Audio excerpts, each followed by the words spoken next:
I want to be very clear that obviously Hila and Ethan have the right to criticize Hamas, but it sure is interesting to see what It would be sure interesting if after saying that you decided to take them out of context on purpose. they criticize exactly. Like here when they pause right after hearing that Israel's occupation must end in all Palestinian land. Oh, really? That's what it means? So this guy is talking about how he wants to continuously October 7th Israelis until they are annihilated. But when it's time to defend her right to wear a symbol that, let's be honest, not only represents Judaism but also Israel, she's loud. It sounds like you're trying to tell me that it's bad that she got a tattoo that says she's Jewish. The creator of this video is a coward by not actually telling us what their perspective is on this conflict. And they take this video, which is almost 5 minutes, refuse to actually show it, deceptively make it seem like Ethan was targeting her, even though he didn't even show her video and just lightly referenced it, and then platform this as if she's some kind of crying victim. She doesn't think Israel has the right to exist, and she's denying the Holocaust. Adult models dressed like kids and presented like kids and...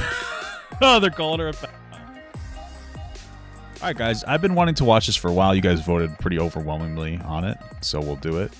It is the, it's an Hila Klein segment. It's called Selective Outrage, the Silent Podcast for Hila Klein from The Soft Take. Incredible. Let's go. or newly referred as a... Alright. Hey guys, it's the Soft Take. Or newly referred as a... Dumb fucking moron. Hila Whoa! Coming out heavy. Klein, once the reserved counterpart to Ethan. She was known for her awkward charm and subtle humor. In the Wow, I like this. The beats, the vibes are pretty good. early days of H3, she was the shy, friendly presence besides Ethan's loud personality. The things she would say were then we learned she was a Zionist. Blah, blah, blah, blah. lighthearted or grounded. She left last time as an Israeli. She enters today as an American. Hell yeah, Hila, dude. how does it feel? Tell me I everything. feel like now I can really ride it, you know, we got the flags and the balloons. Like, I feel like every old person on a mobility scooter, they always have this like personalized touch to it. Absolutely. Hey, it's Memorial Day today. You guys like my shirt? It's a bunch of cats, and it says USA on it, like, you know, because cats meow. So, but it says USA. So that's fun. Now we got ours. Right. To have shifted into someone who appears more vocal than thoughtful. Oh, I am- Jesus. McIntyre needs to just like disappear. Yeah, Based? consider another one I'm ready to burn. I know, late you to the already game. did most of the work. I'm just... And also someone who seems to donate money to a slop tuber who hosts a show called Ultimate Review that Yeah, Ultimate Rape Review. It's pretty disgusting. I've talked to Nicholas Dior about this, and I said, buddy, you got to stop with this Ultimate Rape Review. I think it's horrible, especially considering, you know, you're dating Mika's rhetoric, and that's just not fair to her to have to kind of deal with your it's just not fair for her to have to deal with this kind of gross stuff. The only good thing, you know, because she's attached to you, she goes to school to be a professional. The only good thing about it is that, like, at least he doesn't deny that rapes happened, like other people that we know, you know. picks apart sexual allegations. And Yeah. also I think my understanding of like the URR, all jokes aside, is it only happens when there's like false accusations, like the Tickle Monster accusations, right? The Tickle Monster, what was his name? George? Tickle Me George? Tickle Me whatever. That was insane. Lolcow Live, Katie Bugs? a podcast co-hosted by Keemstar, someone that previously made her life hell. But first, Yeah, that one's valid. That one's valid though. who is Hila actually? She's the co-host of a podcast with her husband who's turned arguing with everyone into a full-time sport while she contributes to the show by slowly rotating in her chair. She's the founder and CEO Okay. of Teddy Fresh, a streetwear Teddy brand Fresh. with a questionable theme that appears to sometimes allegedly borrow designs. Hey, stuff happens, I guess, baby. Teddy Fresh also has a good causes section on their site, proudly listing charities they claim to support, which is a great thing. I appreciate them for doing. However, let's just say that I found out that not everything on that list checks out, which I will get into later on in the video. She loves to draw, present her unique clothing style on social media, and she is also someone that gets particularly vocal when criticism of Israel arises. What do you mean? It's not like Israel's going to do a precision strike on Well, it his might be because she's Israeli, so she might be a little more, you know, vocal about it now. son. They don't fucking... Yeah, but I it is don't- dangerous. It's a war zone. Sure, They it's may. a war zone. They may. But what? He was in the running for anti-Semite of the year. They may. Nah, And it's I a don't think different you guys world. understand Yeah, it's a Israel. It different doesn't work world. like that They're there. not. And this is where she gets quite a lot of backlash. It's not because she's from Israel or that she served in the IDF. Well, actually that could be reason for some. It's mostly because because of the dehumanizing language she uses for Palestinians and her relentless defense for Israel. Also, Oh man, well I'm open to seeing it, man. I mean, I'm open to see. I've never seen that before. Maybe this video will show us some really horrific language that she uses about Palestinian people. Who knows? So I just want to be clear, I don't want to make Hila responsible for Ethan's flip-outs, but you cannot be dismissed as a silent bystander while Ethan spreads false information. And when she does decide to chime in, it's either about Hassan, defending Israel, or defending their takes. Took one look at her and assumed that she's an undocumented Is that what migrant happened, worker that Hassan? I'm going to assume that we're not going to do the. I'm assuming we're not going to bring up the one clip again about Galant, right? The speak fact English. that they all go with this narrative that it was his mom is just unbelievable. But what about them talking about Hassan going to Gaza? Was like, I'm thinking of going to Gaza. Until I found out they don't have like a 5-star suite for me with private security waiting there. I would have bet my goddamn house that he would never step foot in Gaza. It's insanely pathetic. Somebody please. Well, and it's the same thing. To bring it back to the song, just because, but it's kind of the same thing. Like, They do talk about Hassan a lot, sure.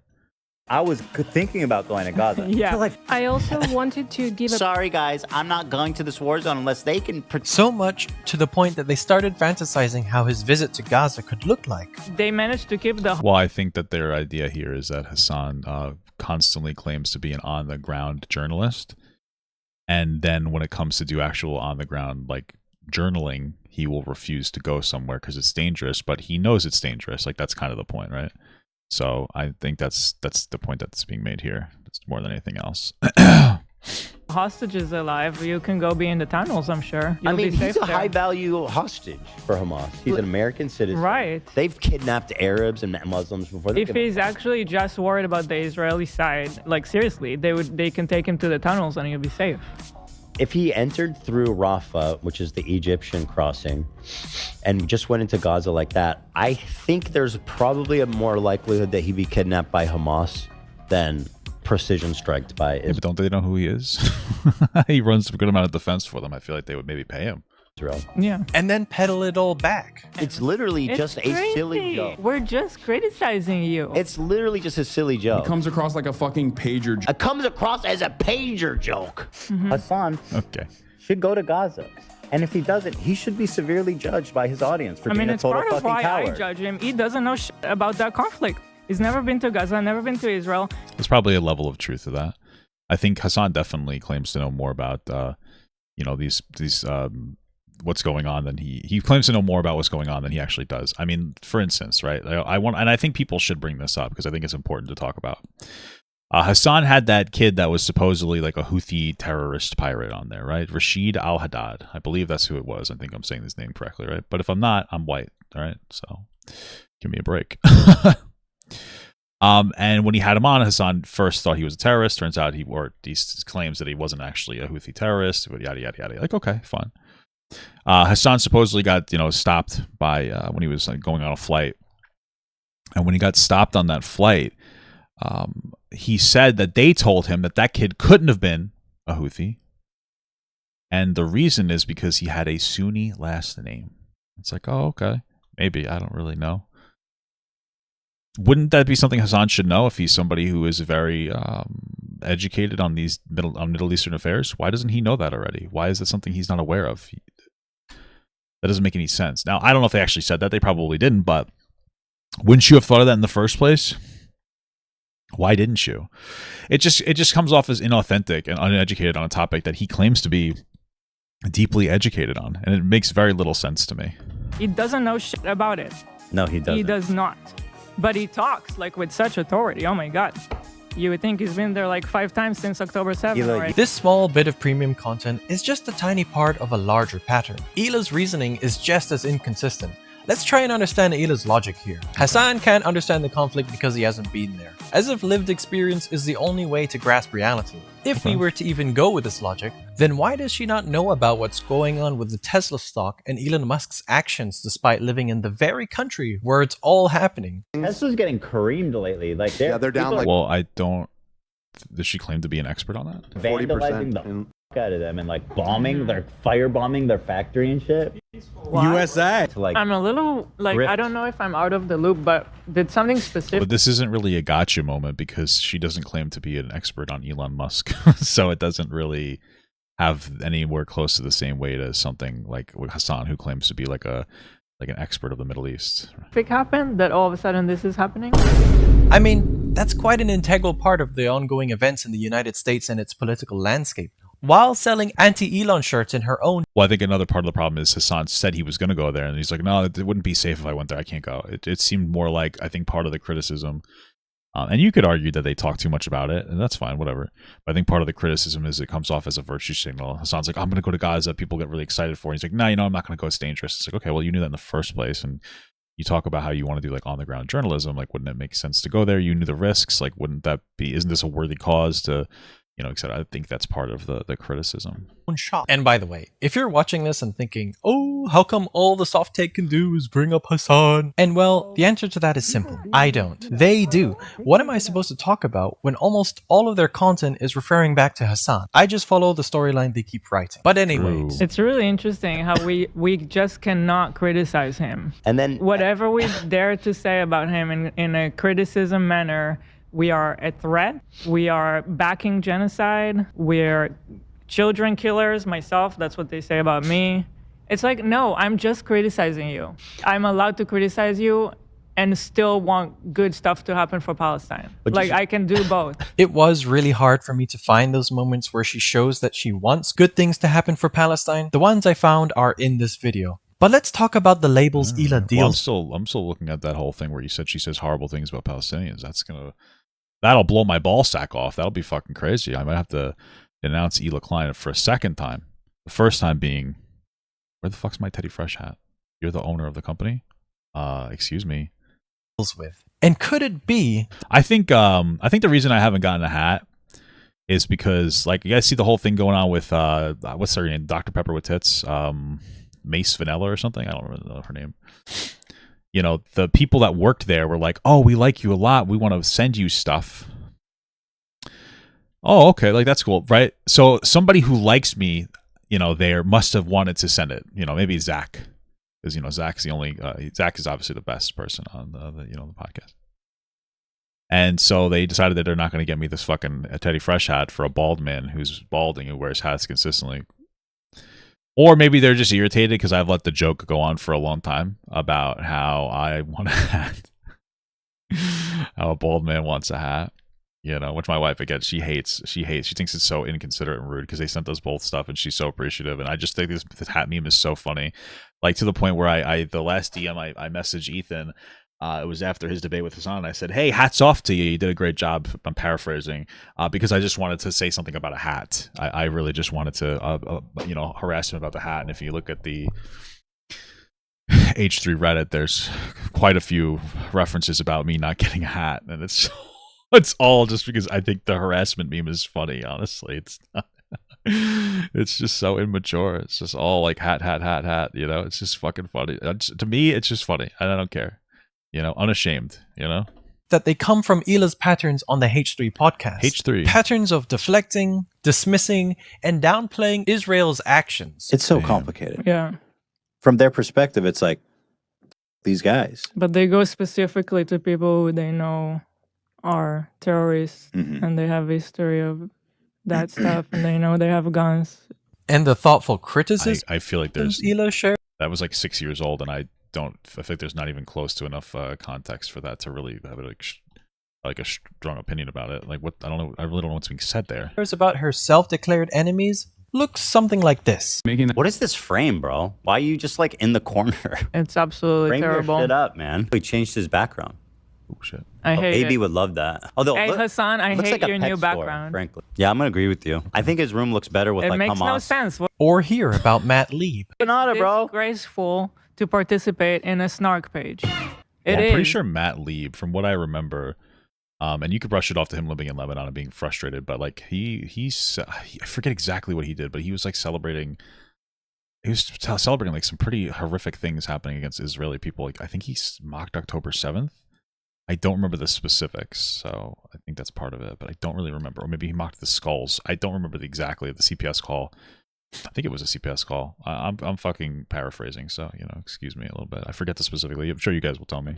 And I think it's Ethan disgraceful as a is allowed to point it out. And also, and if that's too much for you, maybe get off the internet. Right. And or at least get maybe don't work for a reputable company like Red and Link.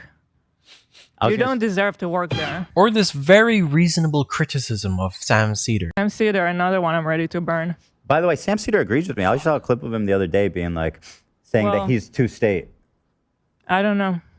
Two-state. I was like, Was this after their conversation? Because he also like protects Hassan at all costs. You're ugly and you're dumb and you're not fun. All right. Well, I guess we got the foundation laid. Hopefully, we get some more meaningful criticisms here.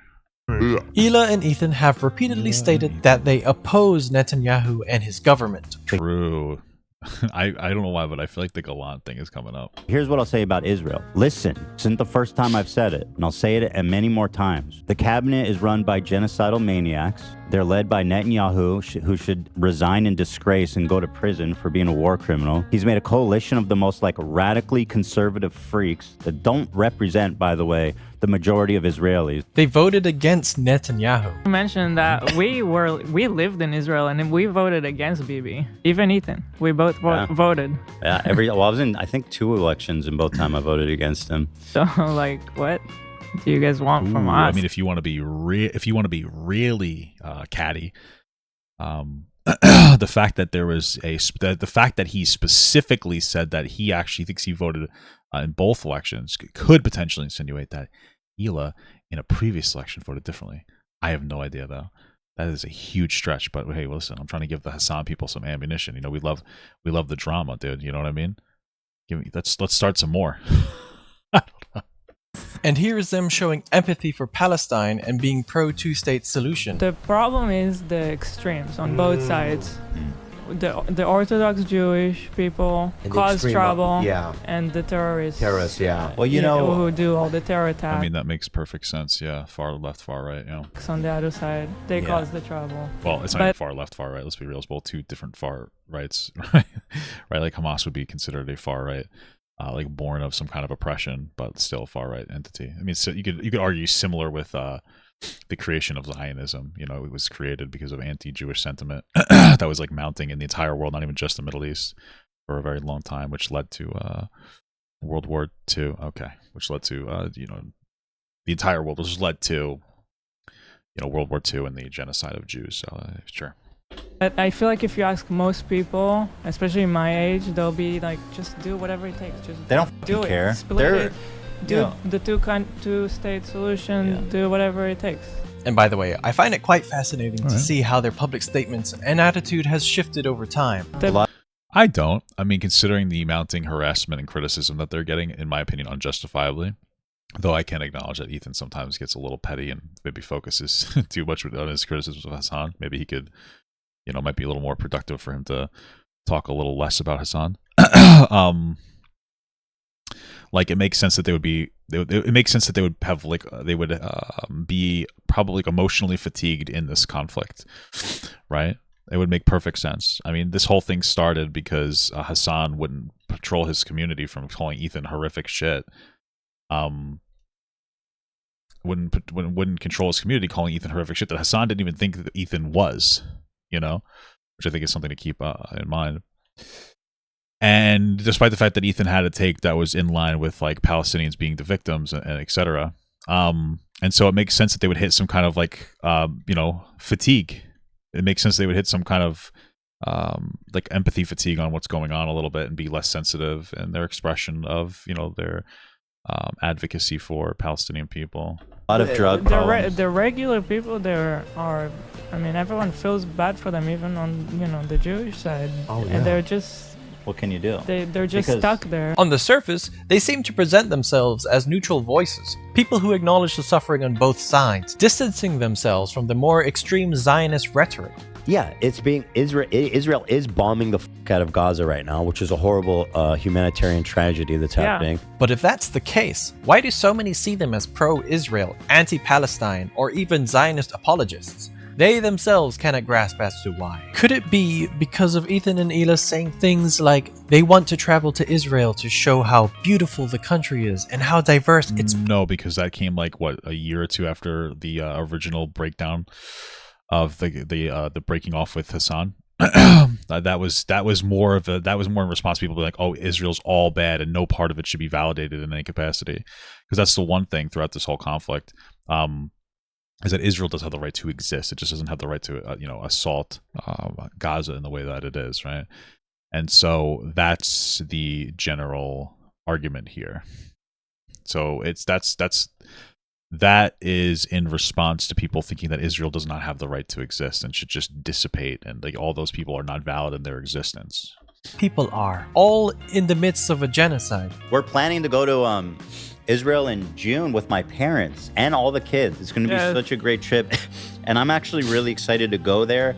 I want to show you guys. You haven't been there in so long. What I want to do is show you guys how I see Israel, because you don't see that when you listen to Hassan and you hear all these fucking left like mega. Well, yeah, the only thing that comes out of Hassan is going to be the Israeli government, and then blanketing that to make it seem like that's how all Israeli people act, right? And so they're going to go and talk to like the Israeli people and exist amongst the people, right? That's the whole point of what they're doing, and they're going to try to bring like a level of humanization to like the Israeli people, and that's the whole point from the start, is to separate Israeli people from the Israeli government, especially the area they grew up in, which was much more left-leaning, or maybe not grew up in, but what they lived.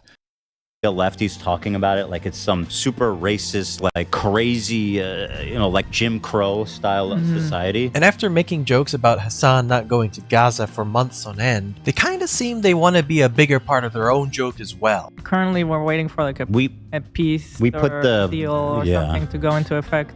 Yeah, we put the visit off while the war is because we want to come with the kids, and I don't want them but to again, like even Hassan will say he's a political guy. These guys are just slap tubers, right? So the fact that you're holding Hassan to Ethan's level, it's kind of you acknowledging, even as a Hassan orbiter, that Hassan is nothing more than a slap tuber, just like all of like the rest of us that pretend, and he likes to pretend otherwise.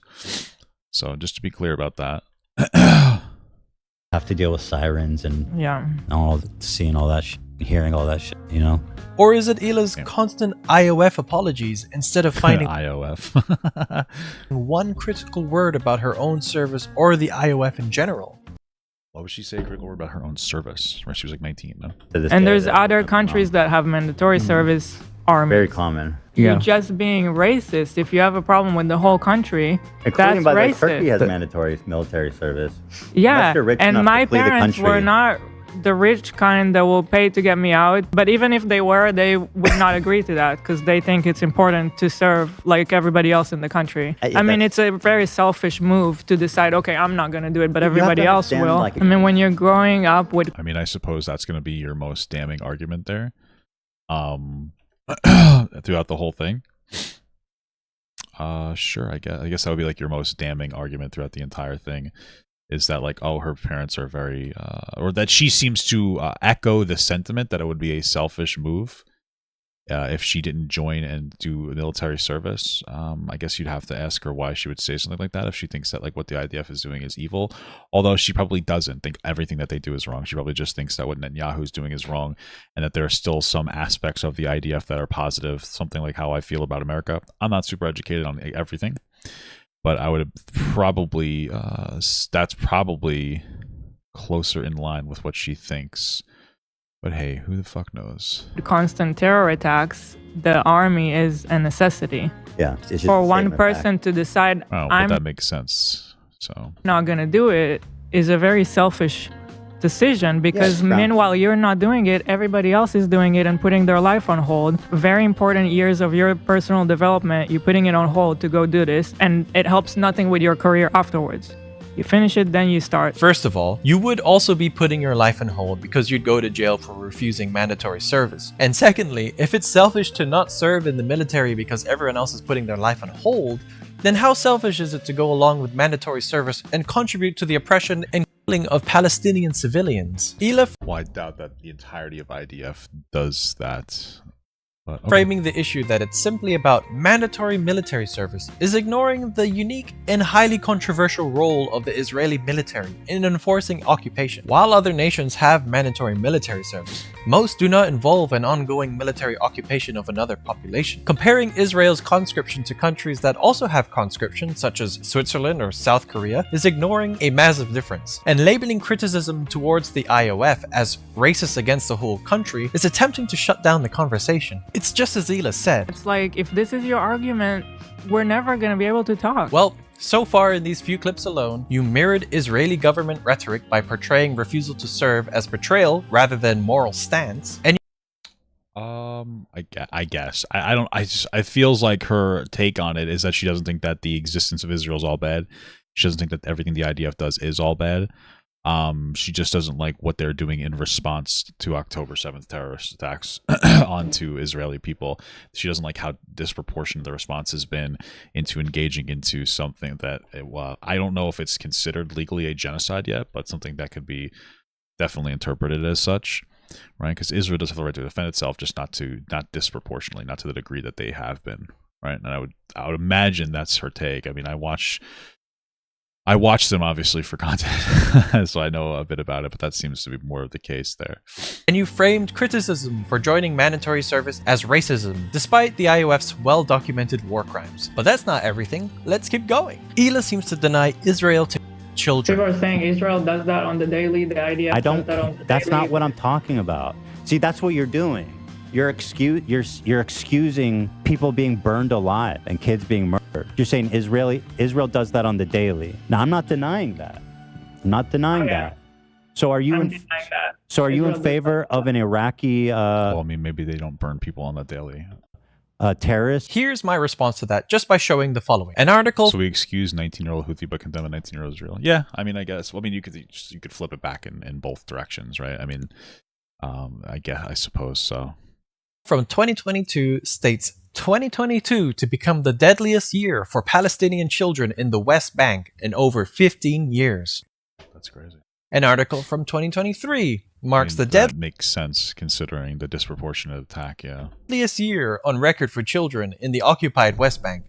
This article is about 1 month before the October 7th attacks. Now, it is worth quickly disclosing that the next few articles I'm about to show occurred after she said that she denies this. But Hila never seemed to have changed her mind about this, at least not publicly. An article from 2023, after the 7th of October, more than 3,195 children in 3 weeks. In 2024, the Gaza Strip was recognized as the deadliest place on earth to be a child. And finally, since the breakdown of the ceasefire on the 18th of March 2025, the Gaza Strip has left at least 322 children and 609 injured, constituting a daily average of around 100 children or maimed over the past 10 days, according to an article by UNICEF. Kids being murdered. You're saying Israel does that on the daily. I'm not denying that. So are you This kind of disbelief in what Israel is capable of seems to have rubbed off on her husband, Ethan, who portrays the country in surprisingly positive light. People are so weird about Israel media because, like,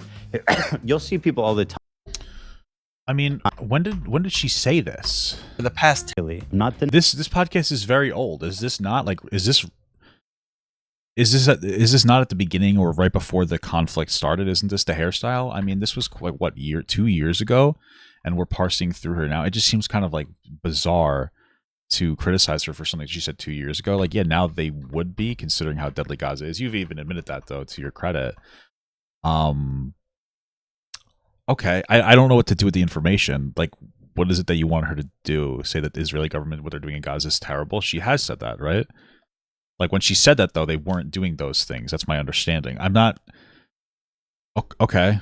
Light. People are so weird about Israel media because... This kind of disbelief in what Israel is capable of seems to have rubbed off on her husband, Ethan, who portrays the country in surprisingly positive light. People are so weird about Israel media because, like, you'll see people all the time being like, even according to Israel media, they said this happened. But then at the same time, it's like, oh, she reads Israel media, so she's obviously brainwashing the Zionists. It's like, Israel is a free society with free press. It has the whole gambit. Range of opinions in the press. Yeah, I mean, that is probably true. And Israel's held to higher standards than, like, you know, Hamas and Gaza, right? That's why there's constantly like investigations from like Western, you know, like the UN and other Western, you know, presence is, whatever, you understand what I'm saying, because they're held to a higher standard, and like they should be, right? They're a more established, and actually like they're an established country. They have, they get financial backing from us, right? They should be held to a higher standard. I'm not saying that they shouldn't, but like, yes, they're generally going to tell the truth more because they can get away with less because they are under like higher scrutiny. That's just like America does, you know what I mean? Israel seems to have a wide range of media sources. Calling it free press is again comfortably painting Israel in a very nice picture. When you are aware that pressures from the government, military censorship, and violence against journalists are a recurring theme, and then you have Ethan calling Israel a free society here. It is generally, right? I mean, I would criticize, you definitely criticize like America, even with like Donald Trump and like the way that he's pressuring media institutions, but that doesn't necessarily mean we don't have a free press. So it looked like when Ethan, whose wife served in the IOF, comfortably states the opposite of what is widely evident. Freedom of speech, assembly, and the right to protest are enshrined in Israeli law, but are they equally distributed? Reporters Without Borders states Israeli journalists identified as Arab face more intimidation while working. Since the start of the war in Gaza, the authorities have intensified repression against these journalists, as well as against foreign and Israeli journalists who deviate from the government line in their coverage of the war. Organized crime networks try to restrict coverage of their criminal activities, and in the ultra-Orthodox media, women are almost completely excluded. Well, that's far right-wing media though, right?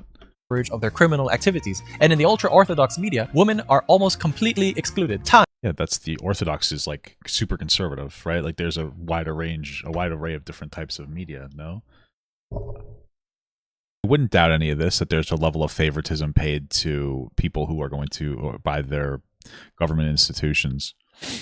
I wouldn't doubt that at all, that there's more favoritism to people who are actually speaking kindly of them. Again, Donald Trump does the exact same thing. He's had like a bunch of fucking idiot conservatives coming in and asking like fluffer questions. That doesn't mean that they aren't generally a free society with a free press that has issues from the government, Netanyahu, trying to potentially mold that into something different, just like Trump is trying to do here. But that, again, is consistent with their criticism. Coverage of their criminal activities, and in the ultra-Orthodox media, women are almost completely excluded. Yeah, okay. In the deadliest period for journalists in modern history, at least 131 media workers have been killed in the Gaza Strip since the start of Israel's retaliation for the Hamas attacks of October 7, 2023. International media groups are alarmed by Israel's naming 6 Al Jazeera journalists as terrorists. Article 19. Since Israel's Are they? By Israel's naming 6 Al Jazeera journalists as terrorists. Are they not? Like, is that the claim? Is that they are either falsely labeling them or are they just labeling them? Because, I mean, if they are, I could read the part in there that says it. The IDF this week claimed that 6 are fighters for Hamas and Palestinian Islamic Jihad. The IDF says that the allegations are based on documents seized in Gaza detailing the names, ID numbers, and ranks of members of the armed wings of militant groups. Time could not independently confirm the authenticity and accuracy of the documents. Al Jazeera has rejected the allegations and described the documents as fabricated. Okay, so we don't know if they are or are not. If that might be true, I don't know. We don't really know. But if their claims are valid, and they very well may be, or maybe they're lying. Conversation. Just because they claim it doesn't mean that the claim is false. So. International media groups are alarmed by Israel's naming 6 Al Jazeera journalists as terrorists. Article 19. Since Israel's war on Gaza began in October 2023, the devastating impact on journalists has been clear. They have been killed in unprecedented numbers, threatened, and harassed. Protecting press freedom remains critical to documenting human rights violations, conveying the voices of Palestinians in both the West Bank and Gaza. Well, I don't think that every single one of them were intentionally killed because they were journalists, although I imagine some of them may have been. And then others may have been caught in like different crossfires, for sure. Okay. And enabling accurate reporting. The Guardian. Jeremy Bowen, the BBC international editor, has accused the Israeli government of blocking journalists from Gaza because of scenes they don't want us to see. Despite all of this, Ethan and Hila continue to paint Israel as a bastion of free expression. And then Hila continues to reinforce a sanitary... Right, but again, like their criticism is of is specifically of Netanyahu. So like we're doing this thing where we just kind of refuse to acknowledge the actual argument, and that is that like the majority of the criticism is that like Netanyahu is he's a genocidal like war criminal. That's the argument, but the actual country and the people are not bad. This like what you're saying doesn't discount what their perspective is. image of Israel, brushing off any real concerns about press freedom and safety. I can't get any security assurances against Israel, obviously. Well, bro, it's not like Israel that is worried Look, about. it's not like Israel's going to do a precision strike on Hassan. They don't. Yeah, but it is dangerous. It's a war zone. Like I agree, it's dangerous. It's a war zone. They may. But what? He was in the running for Anti-Semite of the year. They may. Nah, I don't think you guys understand Israel. It doesn't work like that. They're not. Just 3 days after the stream, American Al Jazeera journalist Hossam Shabat and Palestine Today journalist Mohammed Mansour were killed by the IOF. I don't think you guys understand Israel. It doesn't work like that. As if the country is incapable of such actions, even though reports from groups like Reporters Without Borders, Human Rights Watch, and Amnesty International show otherwise. Here are some more cases that really prove that Hila knows what she's talking about. In 2003, American student and peace activist Rachel Corrie attempted to stop the demolition of a Palestinian home by standing in front of an Israeli bulldozer. Despite her non-violent protest, she was tragically killed when the bulldozer ran her over. I don't think you guys understand Israel. It doesn't work like that. And in response, there were, or even still, Facebook posts from Israelis making fun of her by making pancakes with her face. I remember seeing that. That was in like the Noah Samson video. I talked about that. I remember the specifics, and I have no interest in like rehashing it. But some of these soldiers being pieces of shit doesn't really surprise me. I mean, like, again, there's usually from this side, there is like Hassan went on a whole tirade about how like there were rapes on October 7th, and then changed to like, well, there were no systematic rapes on October 7th. So like, unfortunately, terrible things like this are part of the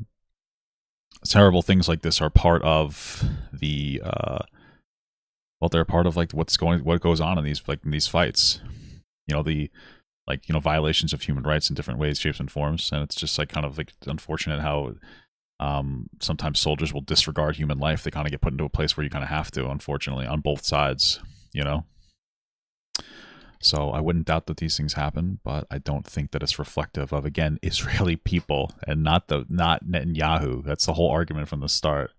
According to Al Jazeera, a report states the Israel-Palestine conflict to be the deadliest conflict ever for journalists. More journalists have been killed in Gaza than in both World Wars, Vietnam, Yugoslavia, and Afghanistan combined, says the Cost of War Project, with Israel's war on Gaza having killed 232 journalists. But what? He was. And I will say it once again, CPJ stated that since the war began in 2023, this has been the deadliest period for journalists since the CPJ began gathering data in 1992. Hila seems to imply that critics are uninformed. Why would Hila so confidently believe that Israel wouldn't bat an eye with Hassan coming to Gaza as a journalist? He happens to be one of the most prominent critics of Israel and quite a large voice for Palestine. Could it possibly mean that you might have a more biased view of the country when you are from there and have lived there for many years of your life? Maybe. That could be definitely it, but doesn't that show that she's not trying to be like deceptive or wrong? Maybe she's just ignorant because she's biased, no?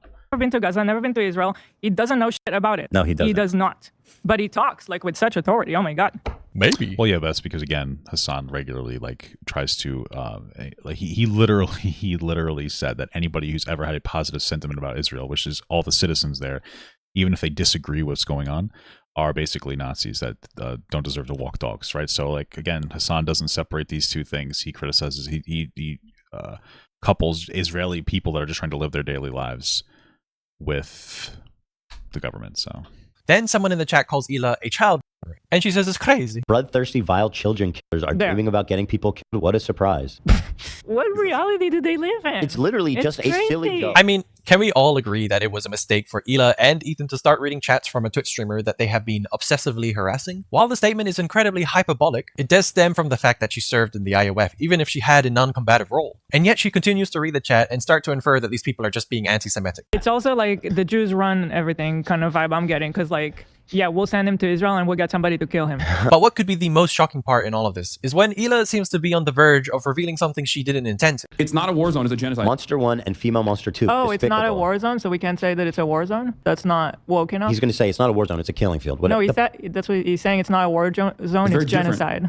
Okay, you can go... Okay, call it whatever you want. It's dangerous, I admit that, right? Oh, you're saying that she doesn't think it's genocide. I mean, I don't think that there's like an official... Is it officially been deemed a genocide? I mean, it's definitely disgusting, but I don't know if it is necessarily a genocide. I don't know if it's technically is one. I don't think it has to be labeled as a genocide in order for it to be like a horrific violation of human rights. But I don't know if there are several Israeli human rights organizations labeling it as such. But I mean, maybe she did maybe she let it slip. so disgusting. Hila seems like she is mocking or downplaying the fact But it is a war, too, like just to be clear. That the situation is a genocide, as if calling it a genocide is just about semantics rather than acknowledging the reality of mass civilian casualties and displacement. So would Sure, I think it's still important to note that it is like a war, and Hamas decided to exacerbate here. Hila also mock the wording of these doctors that have seen it firsthand? I've worked in a number of conflict zones in different parts of the world. I was there at the time of the Rwandan genocide. I've never seen anything on this scale, ever, and that was also the view of... It's unfortunate that we got Donald Trump elected instead of somebody who might have been able to, rein it in a little bit here. All the experienced colleagues that I worked with. In northern... But thankfully, the left decided not to heavily advocate for Kamala Harris winning. So Gaza, with the military offensive that's been happening by the Israeli forces there, we're seeing clear signs of ethnic cleansing as Palestinian people have been forcibly displaced, trapped. I mean, at this point, they're saying that, no? Trump's wants to build a fucking hotel there, right? That's ethnic cleansing isn't just killing everybody; it's also trying to push them out of the land. And then bomb. So, for sure. Then Ethan's quick dismissal with, "Okay, call it whatever you want. It's dangerous. I admit that." Right? I think that's more of a potential. That's more of a potential trying to play better optics for Hila. I wouldn't doubt that Hila is farther left on this topic, farther right on this topic. Not in the sense that everything that's happening is okay, but there's probably, considering she grew up in Israel, there's probably going to be a level of her that isn't going to agree with the public, very left-leaning sentiment in general. So you can criticize that. I think that's perfectly reasonable, but I also think that you should also probably keep in mind that there's a you should probably also keep it in mind that there are people who don't justify or validate Israel's right to exist on its front, and that's why a lot of these videos. One of the things that really bothers me about a lot of these videos is that there's never an establishment of a perspective before moving forward. And you can criticize Ethan and Hila as much as you want, but they're pretty clear is that they think Israel has the right to exist. They just don't think that the response to Gaza is proportionate or reasonable. And you see in videos like this, I never know where these people start out.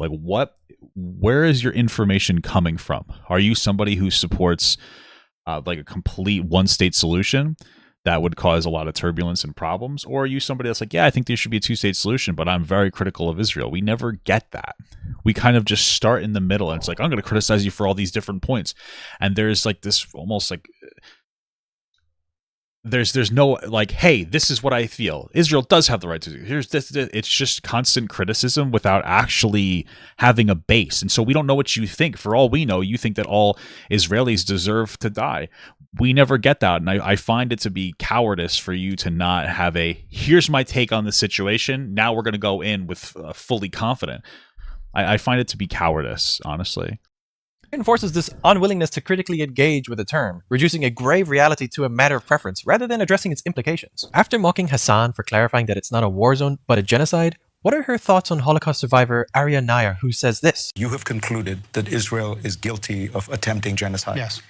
That's a very heavy charge. Yes. So one could raise the question, is Hila dissecting Hassan's every word because he's crowned the H3 podcast's mortal enemy? Or is there something else at play, like a deeper discomfort with anyone who speaks out for Palestine? Because when nearly every pro-Palestinian voice ends up labeled as anti-Semitic or a token Jew, I don't think that that's everybody online would be the case, specifically in like Hassan's orbit. Hassan is anti-Semitic. He does not like Jews. He thinks Israelis don't deserve to exist, and he thinks that they're all Nazis. And so his perspective has a lot of weight to it. It becomes a pattern. For example, there is Matt Lieb, a Jewish man himself, comedian and pro-Palestinian voice. Or, according to Hila and Ethan, one of these guys who's he's Jewish, and he loves that because he allows himself to be tokenized to the max. Yeah. And in response to Matt Lieb's speech in a pro-Palestinian rally, Hila's feedback sounds like this. You're not special for wanting peace. You know that, right? Just keep in mind, guys, Ethan and Hila always pretend to stand for a peaceful solution. But even in a peaceful speech of a fellow Jewish man, they find something to mock. Is it because we heard 2 seconds. Speaks up for Palestine? I am so proud to be marching with so many Jews and Gentiles of all ages, races, genders, and nationalities who are brave enough to demand an immediate ceasefire. Yes, this man is so brave. Just speaking objectively, what is brave about what he's doing right now? He's Who is he there. demanding it from? Well, I mean, Matt Lieb is one of the people that have been harassing them, and so they're being like, "Oh wow, so brave to say that you want peace." Like, yes, that's everybody's saying that, and that's what they should be saying. So it's, I think that's the point of what they're communicating here. From question, I don't know. Okay. Yeah, he cheered the deaths of October 7th. I think that's the bigger thing here. Yeah.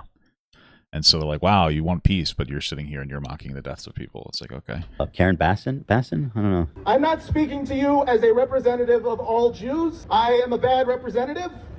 Why'd you even say that? It's like, bro, he's playing the token card. Wait, Crazy. so you're saying that Jews don't want ceasefire? No, he says, I'm not a representative of all Jews because he's probably accused of being but a so token. far all he said that he wants ceasefire, but then that does not represent all Jewish people. Well, I'm the one that wants ceasefire, but not those other Jewish evil people. Like, what do you think everybody wants, dumbass? I came from a secular family, and the closest thing I got to a bar mitzvah is when I was 13. And he's disavowing his Jewishness. one time saw my dad. I'm a secular Jew. We're not even really that Jewish, guys. Don't hate me, guys, please. That soup for not being hot enough at the cafe in the Holocaust Museum. That was the thing that happened. When does he start talking about how do we get ceasefire? We're getting there, apparently. What a hack. He's a comedian, by the way. Quote unquote. He gave back soup at the Holocaust Museum. Wow, you guys, so far you're so brave to be there and tell jokes and just And the get Holocaust applauded. Museum. Really brave. Don't get me started on the Holocaust Museum. More like the Museum of Lies. Actually, that's funnily not even... This guy's so fucked. Well, we were at the Stupid Museum. Yeah, I remember. And I saw that you weren't interested, and I wasn't also. It was the Holocaust Museum. I do not represent all Jews. No single person represents all Jews, as no single state represents all Jews. I mean, Israel kind of does, though, right? So they kind of do represent not all Jews, but that's kind of like their biggest presence in the Middle East. You know, not everything that they do is justified, but I don't know. I always find it weird when we don't like acknowledge why it's a very heavily Jewish state. Well, I mean, there are 2 million Palestinians living in Israel proper that like vote, etc., take part in government. But like, yeah, it is an ethno state because there is a tremendous amount of hatred of Jews in the Middle East and really around the world. That's why it became that. That's why Arabic Jews were forced out of their own country because there was so much anti-Semitism that they were forced out. There were laws being put into place to take their resources. And so like that's why it's a Jewish state, because the Middle East unfortunately hates Jews a lot. It's not because of anything inherent to Muslim people or brown people or anything like that. It's just kind of how it is. And it probably does actually have to do with like religion in general. You know, that's kind of how these things work. Religion can be an extraordinarily toxic presence in the world in general. So Especially not the state of Israel. This is another weird thing. Oh my God. Israel. This is a lie that I see Hassan and people pander. They say that Israel's going to war on behalf of Judaism. They have never. I don't believe.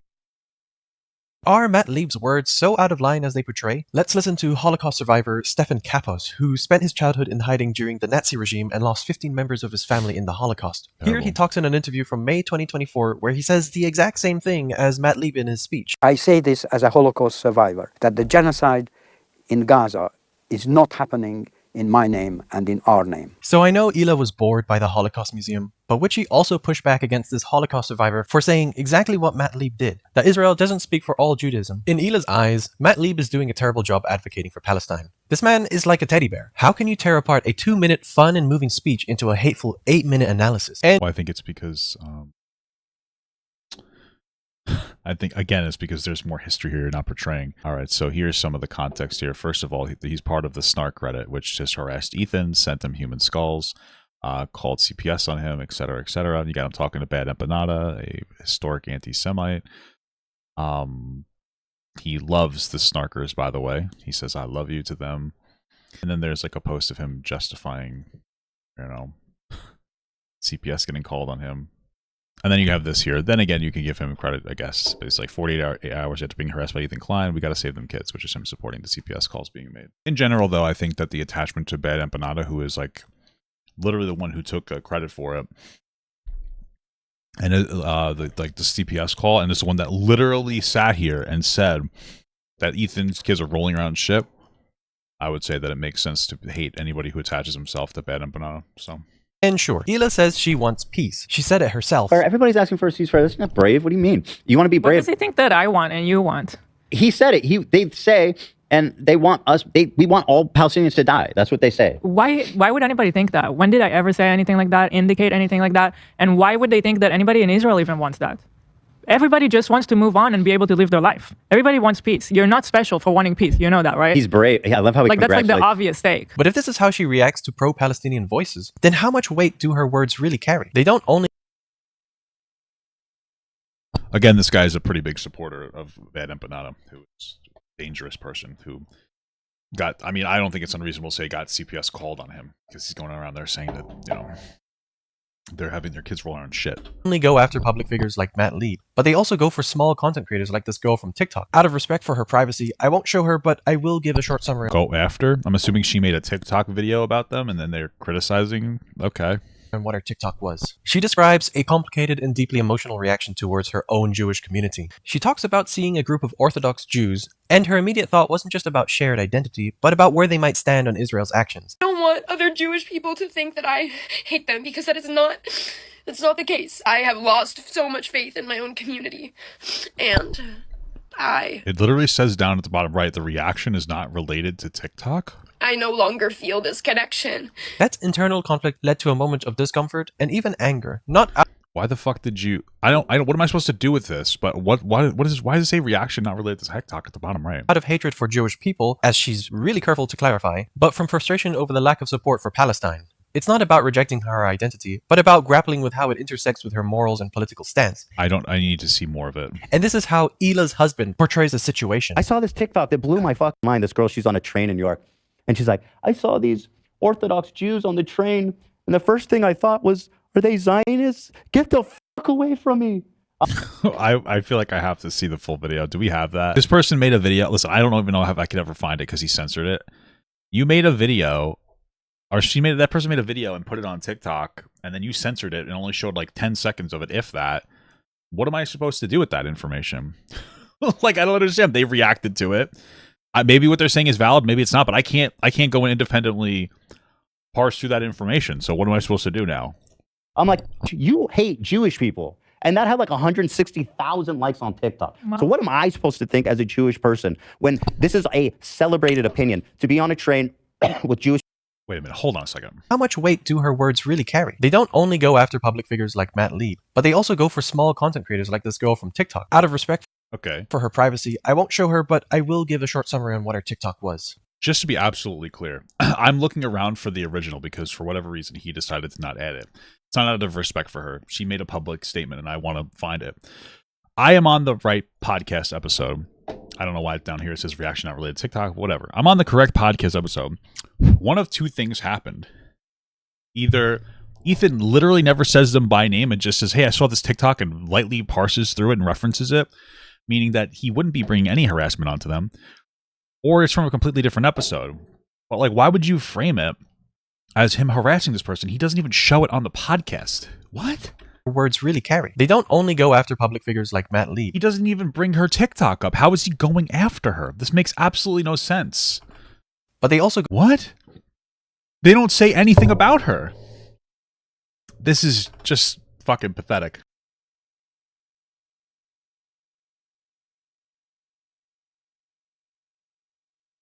But that is not...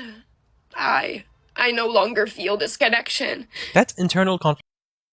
I saw these Orthodox Jews on the train, and the first thing I thought was, are they Zionists? Get the fuck away from me. Thank you for sending this to me. Here we go. We got her TikTok. We're going to react to it now. This is going to be part of it. As the days go by, I am... And just keep in mind, Ethan didn't even show the TikTok or anything. He's making it seem like he sent people after her. He didn't even show the TikTok. She's making a public TikTok. Who cares? I like the shirt. I just get more and more angry. That doesn't even cut it. Like, that word, the feelings that I have towards my own community, towards the Jewish community. God, it makes me feel... I was on the train yesterday on the way to JFK to get on the plane, and there was a group of Orthodox Jews in front of me, and my first thought was, I wonder I wonder if they are in support of this That is just kind of a weird thing to do, very terminally online. imperialist, Okay. colonizer, Gotcha. settler state that is Israel. And I wonder... Like that right there, that's a problem. You could cry about it all you want. Israel has the right to exist after they were genocided by mounting worldwide anti-Semitism. Obviously, Germany genocided them. They wanted land, and they were given land by the UN, and they did settle there. But this implication is that like they are so bad, and they're just settlers, and they're just colonized, and they're so bad, and they were genocided. They were hated by the entire world. That's why Arabic Jews were kicked out of their countries and forced to go to Israel as well. The entire world hated Jews. Okay? And so, like, there's just this complete... It doesn't justify what's happening in Gaza, but it's like this just complete, like, oh, Israel doesn't have the right to exist anymore. Like, okay. if they're in support of this occupation and this genocide. And then I immediately just... I want to just... Like, stay the fuck away from me. Get away from me. And I'm afraid to tell this to the internet. I don't want... Why? People on the internet love it when you hate Jews. This is fucking crazy. Stay away from me, Orthodox Jew. What? I don't want other Jewish people to think that I hate them, because that is not... It's not the case. I'm trying to... Sounds like when you see a Jewish person, you just think instantly of Israel, so... explain that. I have lost so much faith in my own community, and I no longer feel this connection.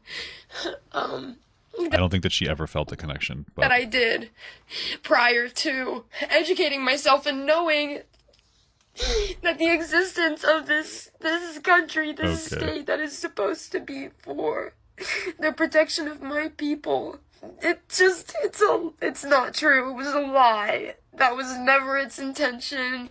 That was exclusively its intention. What are you talking about? It literally was created because Jews were genocided. What are you talking about? That was never its goal. And if you think that it was, then you're just stupid. Like... Okay, this woman is denying the existence of Jewish genocide with what she's saying, just to be clear. You're literally naive. I'm sorry. And the fact that so many people on the internet are unable to understand why Aaron, the man that lit himself on fire, why he would do that. Because he's fucking... Because he has like a mental problem and he decided to light himself on fire. It's a mental issue. Why would you kill yourself in such a gruesome, terrible way? Do you have to ask yourself that question? Are you fucking serious? His last words were free Palestine. That's crazy. Just to be clear, Aaron Bushnell taking his own life did absolutely nothing. It did nothing. Nobody really cared. I'm not trying to be rude. Don't hurt yourself to try to prove a point. Glorifying what he did is disgusting. He had no positive impact. It didn't do anything to shift any needle. This man was an active service member for our fucking military. A white man who knew his privilege. And he knew the effect that that if he killed himself, that he would actually get coverage on the news. And people are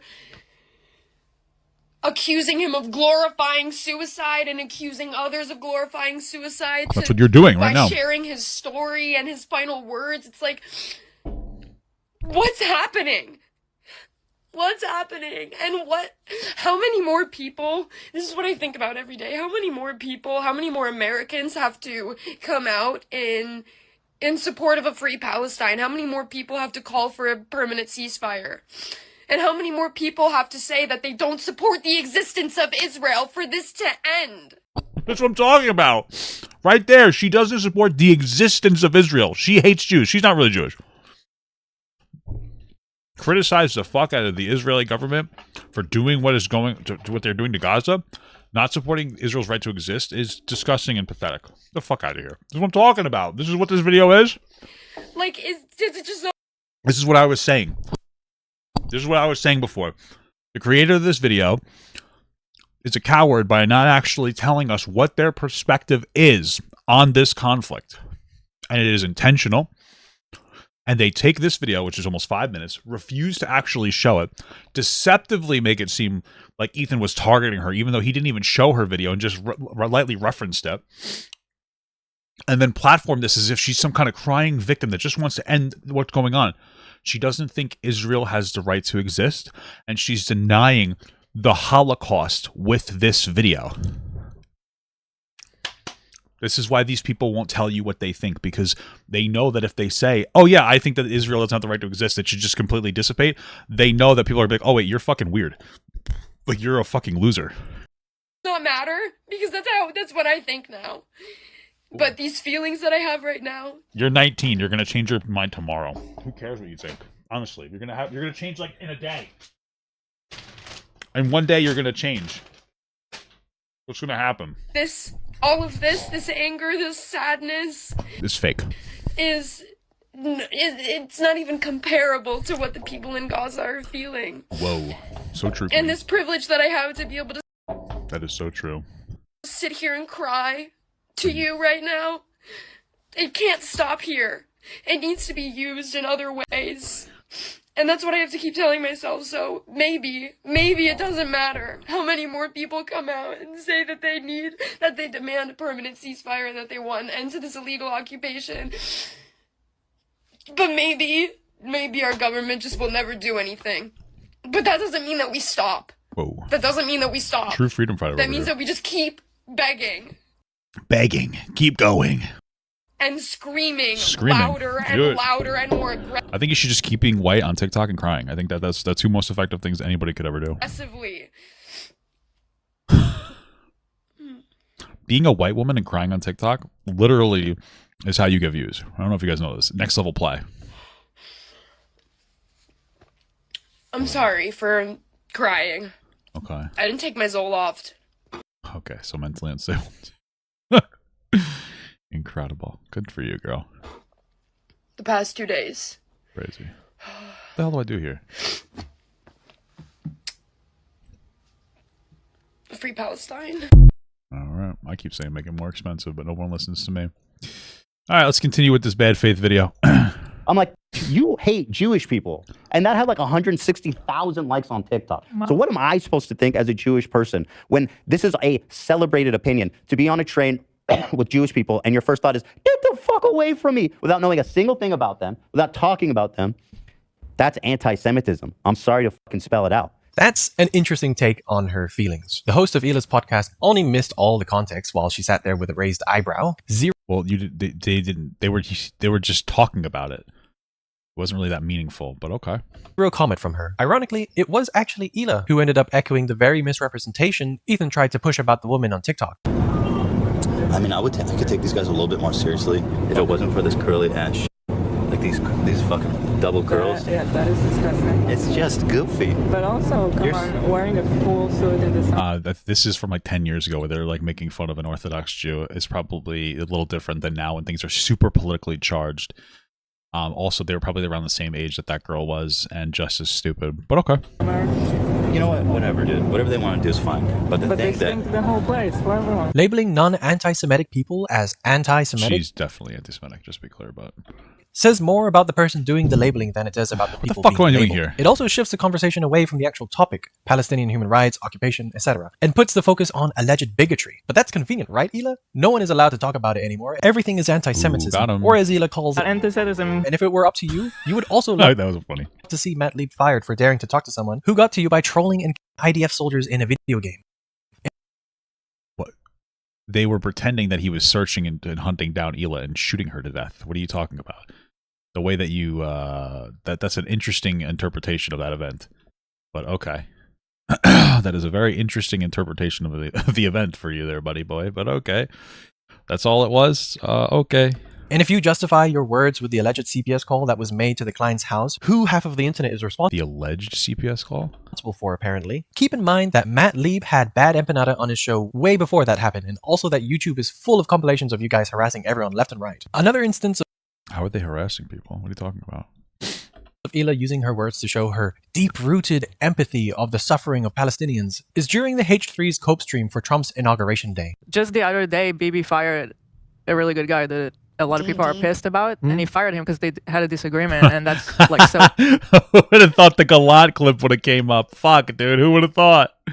Oh no! Trump quoted. Now, I know Hila doesn't like to hear people mention this because, in their opinion, they have dealt with the situation accordingly and put it to the books. Narc's greatest hits. Yeah, this is Narc's greatest hits. Let's look into this a little deeper, and whilst we do that, keep in mind how she... Yeah, here's the depth. The depth is that Galant was trying to end the... he was advocating for the end of the... of what was going on in Gaza at that point. And so they misspoke and said that he was a great guy when he's not a great guy, but he was still advocating for the end, right? So that was obviously the intention, and they walked it back and they're like, oops, sorry. I mean, if you're smart, you'll be like, oh, so by this logic, you're in. This is the only thing that this guy could like totally get her on right now. And if he doesn't, he's just kind of fucking stupid. Is that by this logic, if she's saying that she doesn't know who Galant is, it makes her like it makes her seem silly when she was like, "Oh, Hassan, you don't even know what's going on there. You've never been there before," and you'd be like, "Oh, well, she doesn't either." Boom, roasted. You can get her on that because like she would know who Galant is, and I doubt that she knows the specifics because she doesn't live there anymore. But boom, you can get her on that. You could be like, "Oh, so you're claiming Hassan doesn't know very much, but like you don't know very much because you didn't even know who this fucking guy was." There's a bit of hypocrisy or something. That's your biggest own. Hopefully you actually go with it.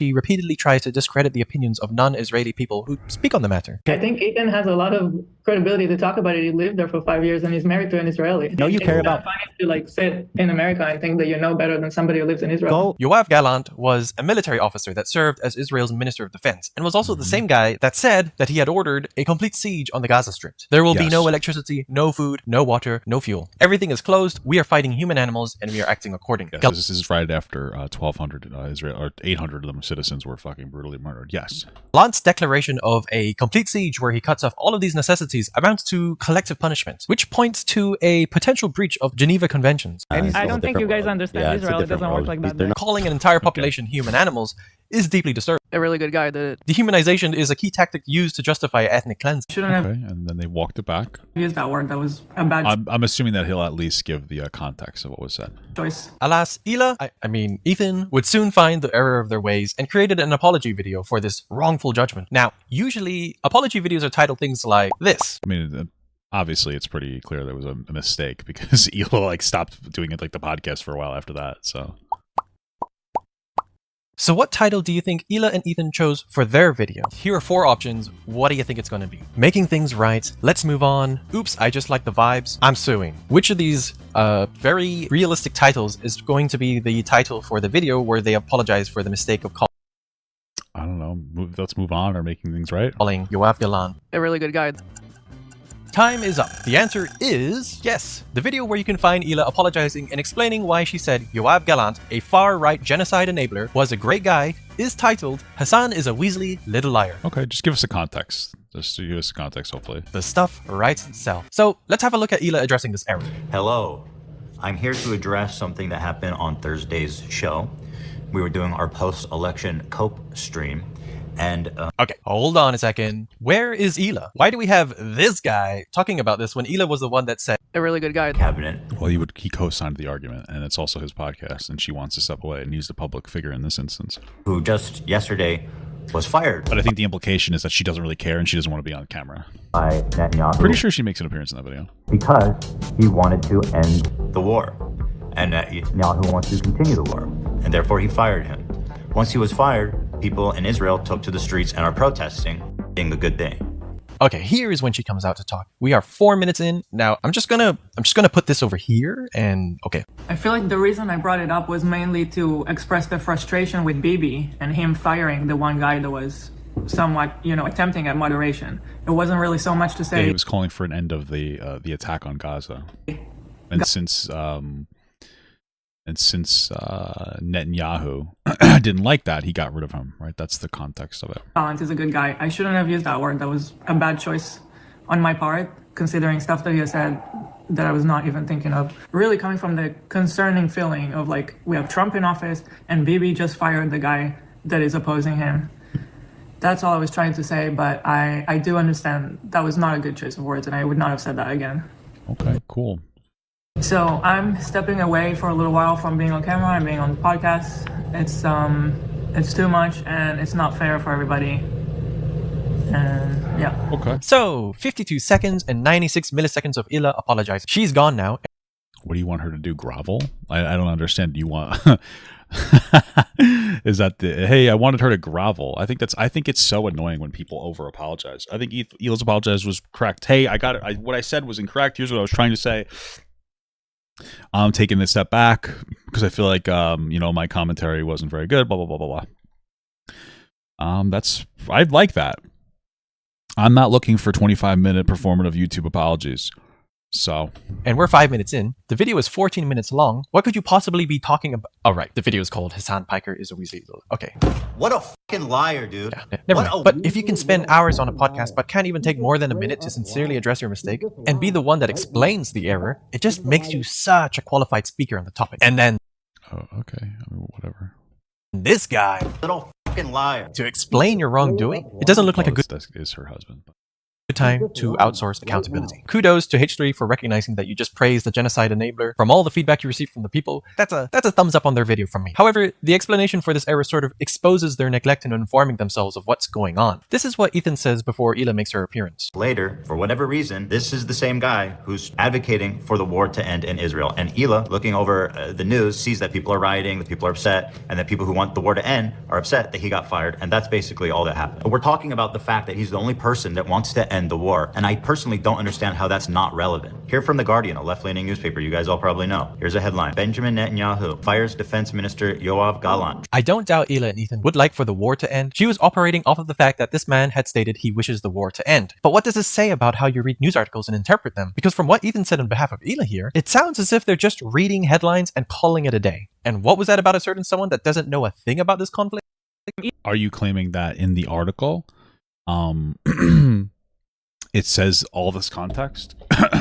He doesn't know shit about that conflict. He's never... It's a general... This is what I was talking about. This is actually like a good criticism. It's a general good criticism. But I will say, like, if it wasn't in the article, that would give her a little bit more grace. But again, like, if she's going to claim Hassan is not like somebody who knows what they're talking about, it does make her look bad to not know what she's talking about when it comes to the specifics of Galant. Never been to Gaza, never been to Israel. He doesn't know shit about it. No, he doesn't. He does not. However, when confronted with this topic and moment once again in iDubbbz's Content Cop video, she seems to have a different reason as to why she said that. I want to explain it because people bring it up non-stop. I apologize for it right away. When Ethan made a video to address this on his Ethan Klein channel, I made a quick appearance in that video just to say, I'm sorry, I misspoke. I shouldn't have called him a really good guy. Like, I don't know why I said it like that. The point I was just trying to make is that Bibi fired him because they were disagreeing. Here, you don't need to paraphrase it. I feel like the reason... This is the exact same thing she said before. What are you talking about? Why do you have to cut her off, dude? Let her cook. Okay, that's quite different from your explanation when you apologized. Ethan said that she was just reading headlines saying that they want the war to end. Hila then said that he was the only one that attempted moderation. And now she says that the point she was trying to make was that Netanyahu... Let me just replay for the video and therefore he fired what she says again, because it's the exact same thing, just phrased differently. Obviously, she phrased it better now, but it's the exact same thing. People in Israel took to the streets and are protesting, being a good thing. Okay, here's when she comes out to talk. We are 4 minutes in. Now, I'm just gonna put this over here and okay. I feel like the reason I brought it up was mainly to express the frustration with Bibi and him firing the one guy that was somewhat, attempting at moderation. It wasn't really so much to say Galant is a good guy. I shouldn't have used that word. That was a bad choice on my part, considering stuff that he said that I was not even thinking of. Really coming from the concerning feeling of, like, we have Trump in office and Bibi just fired the guy that is opposing him. That's all I was trying to say, but I do understand that was not a good choice of words, and I would not... It's like the same exact thing. I was not the exact same thing, but it's the same sentiment being expressed. What? Different from your explanation. Here, you don't need to paraphrase. Like, I don't know why. Like the reason... Yeah, why do you have to cut her off, dude? Let her cook. Okay, that's quite different from your explanation when you apologized. No, Ethan said that she was just reading headlines saying that they want the war to end. Hila then said that he was the only one that attempted moderation. And now she says that the point she was trying to make was that Netanyahu fired him because they were disagreeing. What were... Bibi just fired the guy that is opposing him. That's all I was trying to say, but... She says opposing him. It's the same thing as disagreeing. What? What are they disagreeing on? Let's... Okay. Dude, this guy, I don't know if he's dumb or deceptive or both. This is one of the stupidest moments of the video for you. You look like a fucking moron. She said the exact same thing in both instances. Holy fuck. Take a look at the point she was trying to make in the original video. He looked mean. I thought he was mean just because he looked mean. No. Well, the big disagreement was that people are fighting for the Orthodox Jews to get drafted as well to the army because they're not. Motherfuckers, dude. But Israel... That's an issue?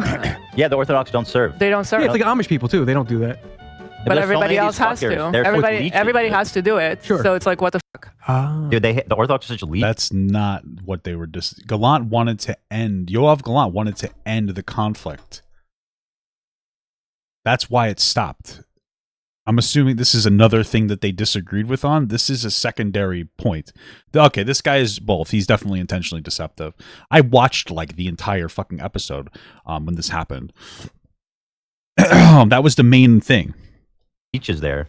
Oh, you're saying Orthodox Jews in Israel Yeah. don't serve? I thought that like everyone had to. Exactly, except the Orthodox. Oh, And then because they need to sit and pray for God all day. Never mind, it's a dislike now. So just to be clear, Hila's concern is not that people are being conscripted into a violent occupation, but that some people get to skip the uniform and stay home to pray. That's his secondary thing to the reason why he was gotten rid of. They got rid of him because he wanted to stop the siege. The framing is not so much about systemic inequality and appears to be more about wanting broader participation in Israel. All right, so reading through the articles really quick, it was multiple things, but the primary reason is because like Yoav Galant wanted to end the occupation if they could get back, or end the assault onto Gaza to get back hostages. He said that like Israel's going to have to make painful concessions, and that would be one of them. And Netanyahu got rid of him. That was one of the things as well. Not allowing people, I guess, to draft dodge. It was a minor difference. Okay. I mean, you're being dishonest in your presentation of this. You showed us articles that contradict yourself on the screen. Okay. Israel's military forces. Gotcha. The same military force that likes to go on social media and post stuff inside of Palestinian homes like this, and this, and also this.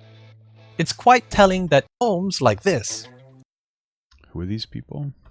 A military force that likes to go on social media and post. Oh, these are independent individuals in the military that posting things that are inappropriate. Sure, that's bad. Stuff inside of Palestinian homes like this. That's not the representation of like the entire country, which is again the entire argument here. And this, and also this. It's quite telling that Hila's complaint wasn't why do people have to serve in the military accused of war crimes, but instead, why doesn't everyone have to? That was okay. Let's go back in time. I don't even feel like giving a shit about what he's saying because he's being intentionally deceptive. That was Galant's argument, no? Podcast episode in 2017. Like in general, like, yeah, I guess if some people serve, you shouldn't be able to get out of it. Okay. Where Hila recounts her time served in the Israeli military that is renowned for headlines like this, and this, and this. Oh, are those headlines? The Israeli military that is renowned for headlines like this. All right. What year is this one from? 2024. And this. 2025. And this. Gotcha. So she served in the military when she was 19. So let's say 20 years ago, roughly. And so 20 years ago, around in the early 2000s, and somehow she knew that this was going to happen. Gotcha. These are all from like 2024 plus, by the way. And not once has she shown remorse for being part of it. Or I at least couldn't find a single clip. If it remorse for what? What do you think that she did? She was just fucking doing paperwork or what? Exists, please let me know in the comments and I will do right by it. Let's take a closer look to show you what I mean. You showed us articles of stuff like terrible things happening in 2024 and 5. And then said, why didn't she feel any remorse in 2003? Like, okay, cool. I don't know. Maybe because those things didn't happen when she was in there. By having no remorse for it. Hila was born in Tel Aviv. In the podcast episode featuring Hila, she explained that she attended the mandatory IOF service from around 2005 to 2007, I assume. The other option, according to them on the podcast, would have been 6 months in prison. She met Ethan while he attended a heritage trip fully paid for by, to quote Ethan, rich Jews from around the world to connect with fellow Israelis to get married. A very Zionistic event, as Ethan stated. But he didn't really care about that back then, and Hila was still part of the IOF back then. Eventually, she and Ethan lived in Israel together for 5 years before they moved together to America. In those years, Hila wanted to attend art school but got declined and applied again a year later. Why? Damn, you can't let somebody not go to art school, dude. Why is this in my script? Hila proceeds to talk about how her military service began. How was your experience in the military? It was okay. It happened right after there was some kind of a second war in, where was it? In Gaza? I remember that, yeah. There was some sort of a small war. Yeah. When I was there, and as we can see, she doesn't seem to even know what war this was, and refer to because she wasn't like an integral part of it as a small war. The small war Hila is talking about is known as the Second Intifada. And just to give you a little bit of context, I don't think that you're capable of giving us context because you lie constantly. The Second Intifada was an uprising from Palestine, largely a response against Israeli occupation of Palestinian territories, including the West Bank, Gaza Strip, and East Jerusalem that began around September 2000 and went on for about 5 years. It was triggered by years of facing systemic oppression, restricted movement, and military crackdowns, all by Israel. No word from Hila about how Palestinians faced really harsh living conditions under occupation, which included severe disruptions in daily life, including food. I almost guarantee you, because I've seen clips from this before, where they talk about like the horrific conditions there. What are you talking about? I'm sure that it was talked about. What? Food and medical shortages. What's more is that the Second Intifada actually shaped the policies and military doctrine of the IOF. IOF's approach to security, surveillance, and control over Palestinian territories today is actually deeply rooted in the Second Intifada. The normalization of collective punishments, the construction of the separation wall, the expansion of settlements, all have their origins in this period. The death toll was highly disproportionate, with Palestinian casualties vastly outnumbering Israeli ones. Why does Hila not mention any of these? If she personally did not participate in war crimes, she should be willing to confront these uncomfortable truths when discussing her IOF service. Anything less risks erasing the immense toll it has taken on Palestinian lives. Her detachment from the suffering experienced by Palestinians is quite telling as to how much she cares about any of this. So my job was to, like, when they send officers or like people to go serve, I had to like logistically help with their hotel or a room, things like that. But it was all on the computer. It just felt like Just secretary. Yeah. I mean, again, you can get her on like, hey, you don't seem as educated about this topic as you once were saying you were. You could probably get her on that, but I think outside of that, like she's not 100% educated on the entirety of what was happening 20 years ago when she was a kid. Like, okay. And it was super boring and I really hated it. Come on, Hila. This is your chance to tell us that contributing to the oppression of Palestinians didn't sit right with you. This is your time to shine. Because it was just like, yes, I had to take a bus super early, go there, spend the whole day, go back home. I hated it. This was like 10 years ago. Like when, okay. So I tried to change my role. It was super boring and she had to take a really early bus. Hila says she would have found a way to leave the IOF if she wouldn't have liked her new position. You can apply for it. They're going to give you something else, completely random. I decided to do that, and if I don't like the second one, then I'll just find a way to get out of the army. Was that bad? Yeah, I just didn't, I hated everything about it, didn't want to do it. It felt like I wasn't doing anything, like I was just wasting my life. It could get really frustrating, I don't know. And you got to do it for 2 years. At this point, she has indicated that it was her personal choice to stay in the IOF. Hila has stated in Well, she's saying that she would find a way to get out of it. It doesn't mean that it would have been a legal way to get out of it. So she's probably saying that she would have figured out a way to like dodge it. And this actually makes a lot of sense hearing this, because this actually makes her look better when it comes to her like takes on wanting to leave, or wanting everybody to actually take part in it. If you're forced to do this, everybody should be forced to do it, and there shouldn't be able to be people who draft dodge it. Only because, like she says, it was something that was significantly negative on her life, and she just doesn't feel like you know, upper people that are upper class should be able to get some kind of exemption from it. So it actually makes it seem consistent in that capacity. in the past that it is honorable to serve in the IOF. For one person to decide, I'm not going to do it, is a very selfish decision, because meanwhile you're not doing it, everybody else is doing it and putting their life on hold. That's the whole country. It's mandatory service. It's the whole country. There's nothing wrong. I hold to this. And there's other countries that have mandatory service. You're just being racist. If you have a problem with the whole country, that's racist. Yeah, and my parents were not the rich kind that will pay to get me out. But even if they were, they would not agree to that because they think it's important to serve like everybody else in the country. I mean, it's a very selfish move to decide, okay, I'm not going to do it, but everybody else will. What did her husband say 2 years ago on this podcast? I never faked ticks. Actually, no, I did one time. That's not true. Really? I was being recruited for the military when I was in Israel. And I told him I have Tourette's, which I guess disqualifies you for the draft. Wait, you faked ticks to get out of the draft? No, I didn't. Shit, I would have too. Fake ticks. I have Tourette's, but I went for the interview, and they were asking me questions, and like my ticks aren't always visible. Right. It's not always yeah. And so they make you feel like such a fucking piece of shit. That's based. And so I started doing like this, you know. But those are ticks I had. Yeah. But I was like, and then when I did that, I felt so stupid. They're like, oh, see, he has ticks. Getting out of being drafted into the IDF is the one time. I was not doing the IDF, bro.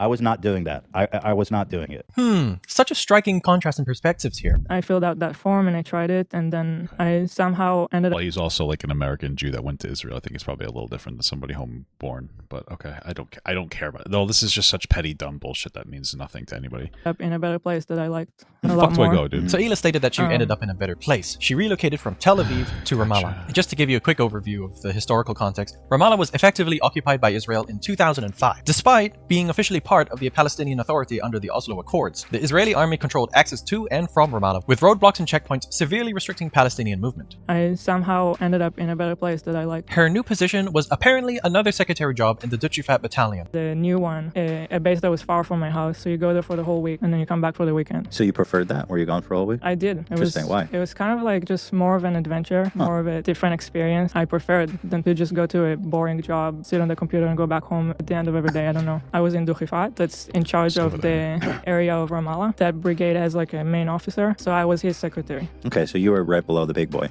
Cool. Under the big boys. Cool. It's hard to explain, but for some reason it was more interesting. I enjoyed it more. You told me once you went on like a mission with them to like a terrorist city. Oh fuck! I can't believe they said that fucking a decade ago. Yeah.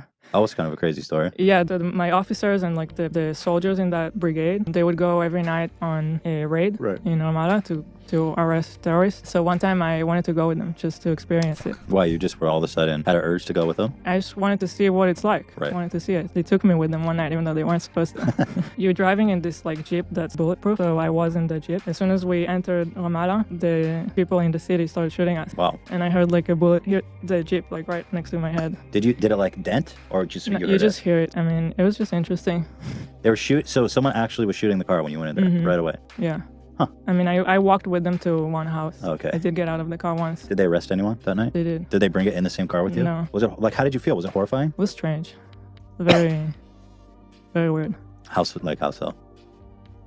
I don't know. Just you see there. people in the house, and then it's like the soldiers just walk into the house and look through their and find guns, and the whole thing is really surreal. Does it feel like a normal neighborhood, or does it feel like, oh, this is scary? No, it actually looked like a nice city.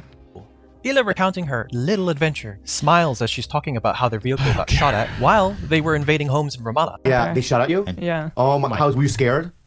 It was pretty weird. Yeah, we were in a jeep in a really risky area. Yeah. And then there was like a right here. No! No! It hit the jeep right next to my ear. Oh my god! And did you smile like you're smiling now, or? I think I did. Yeah. I think I did. Well, did you? Well, I mean, what do you do? I mean, do you crowd? You just did that? That's so funny. If we cut in the past and we saw that and she was doing that, that would be the funniest thing I've ever seen. There is still no word from her that Ramallah is actually a Palestinian city, not even in that moment when Ethan called it a terrorist city. Yeah. Despite the fact it was like 10 years ago, 15 years. How long ago was this podcast? I don't care. Okay. It was already under Israeli occupation during her time there. Hila, recounting her time in the IOF, was that she was bored working as a secretary, wanted to go on a road trip, and even admits she would have tried to get out of it if her new role was boring too, all while smiling. Then, any attempt from Ethan to bring at least some critical thought of this particular scenario of raiding a Palestinian home, we get this. Are there lessons, disciplines, things that you learned, that you retained from that period in your life? How did it change you going through that? Not sure that it changed me. I think the biggest thing is just like being put in a place with a group of people that maybe in normal life you wouldn't necessarily become friends with, but in this situation you just become friends with them and they become your family. So that aspect of it was interesting. But I mean, I don't know. It was just some bullshit job for you for 2 years. In a way. Hila comes across as detached. You can't help but infer that she is simply unwilling to confront the moral weight of the topic. There's no reflection, no critical engagement, just surface-level remarks that sidestep the deeper conversation. And when you think Hila served in the IOF long before October 7th, then let me tell you that does not mean that the IOF did not already have a backlog of widespread documentation of its war crimes and atrocities. And if you think she just seems shy or struggled to articulate her thoughts, well, let me also tell you that she had no trouble expressing her thoughts, her take, and herself earlier in the episode when discussing the involvement of Louis C.K. in the Me Too movement. I felt really sad, like yesterday, especially when the whole story officially came out. For some reason, with someone like Harvey Weinstein, I don't care as much. It's sad in a different way, just sad that it happens. But with Louis, I kind of feel like he died yesterday. He said in his apology, he justified it by saying, well, I asked girls first if I could show them my dick. Yeah. But he acknowledges like... The situation is much more complicated than that. Yeah. So even if you say yes at the moment, as the lady, even if she said yes at the moment, I think the situation is so surreal. I don't really understand the point. I'm getting lost. This is getting so fucking boring. What is the point that you're trying to make here? I don't get it. Like, this is a podcast from 10 years ago. She was a fucking secretary that went on like one raid. She thought it was surreal. She didn't really understand what was going on. Okay, what does this have to do with anything? And what does that have to do with fucking Louis C.K.? You're like with one of your idols, right? And you're thinking at the moment, this is weird, but I don't know what to do. So you say yes, but later Not even expecting him to necessarily even you think strip maybe it's naked. kidding or something. Yeah. But later you can think about it and be like, that was really fucked up. Or how she views American students protesting against the Israeli government. Talk about someone who's going to UC Berkeley, paid by their parents $200,000 tuition on campus protesting Israel. Do you find that ironic? I do. When I lived in Israel, I used to criticize Israel a lot. Yeah, me too, as an actually. Israeli and the army and a lot of stuff.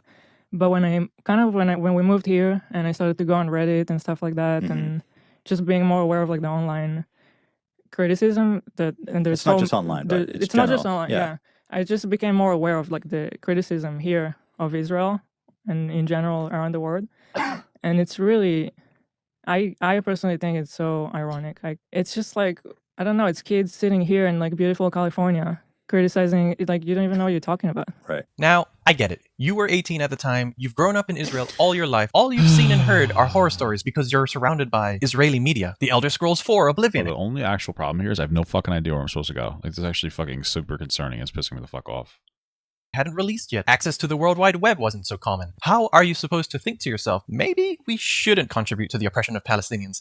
I don't want to go to jail and have a hard time getting a job. I have no idea that in 2025 I'm going to get paid to crash out live on a podcast. Like in the same episode when she talks about her perspective as a child in Israel. Let's say less specific criticism, a more general, like they build a wall and Israel should be a one state with Palestinians and Israel's all living together. They should reduce the borders and remove the gate. That to me seems like super ignorant. It is, because when I grew up, I couldn't really take a bus. I was afraid of blowing up. Right. And now it doesn't really happen. So the wall did help. So should we not have a wall? Can you explain about the wall for people who don't know about it? I don't know. I mean, it sounds like the wall may have been a good thing for them if they're constantly getting blown up. Like how to explain I guess simply it's like, it was built to prevent this attack. It's understandable that as a child, you feared for your life and saw the wall as a protective measure. No one can... Because ever since Israel established itself justifiably after it was like given that land, it was constantly under different attacks. And yes, it did displace Palestinian people. And yes, there are Palestinian people who live in Israel proper, but there are ones that live in Gaza and the West Bank are oppressed, and there should be restitution. But like, yeah, this doesn't mean that it wasn't a positive thing for them to have, there's still terrorist attacks onto them. And countries that ousted their own Jewish people because they hate the Jews. So, okay. I mean, like, what do you want to reduce this down to like Israel all bad?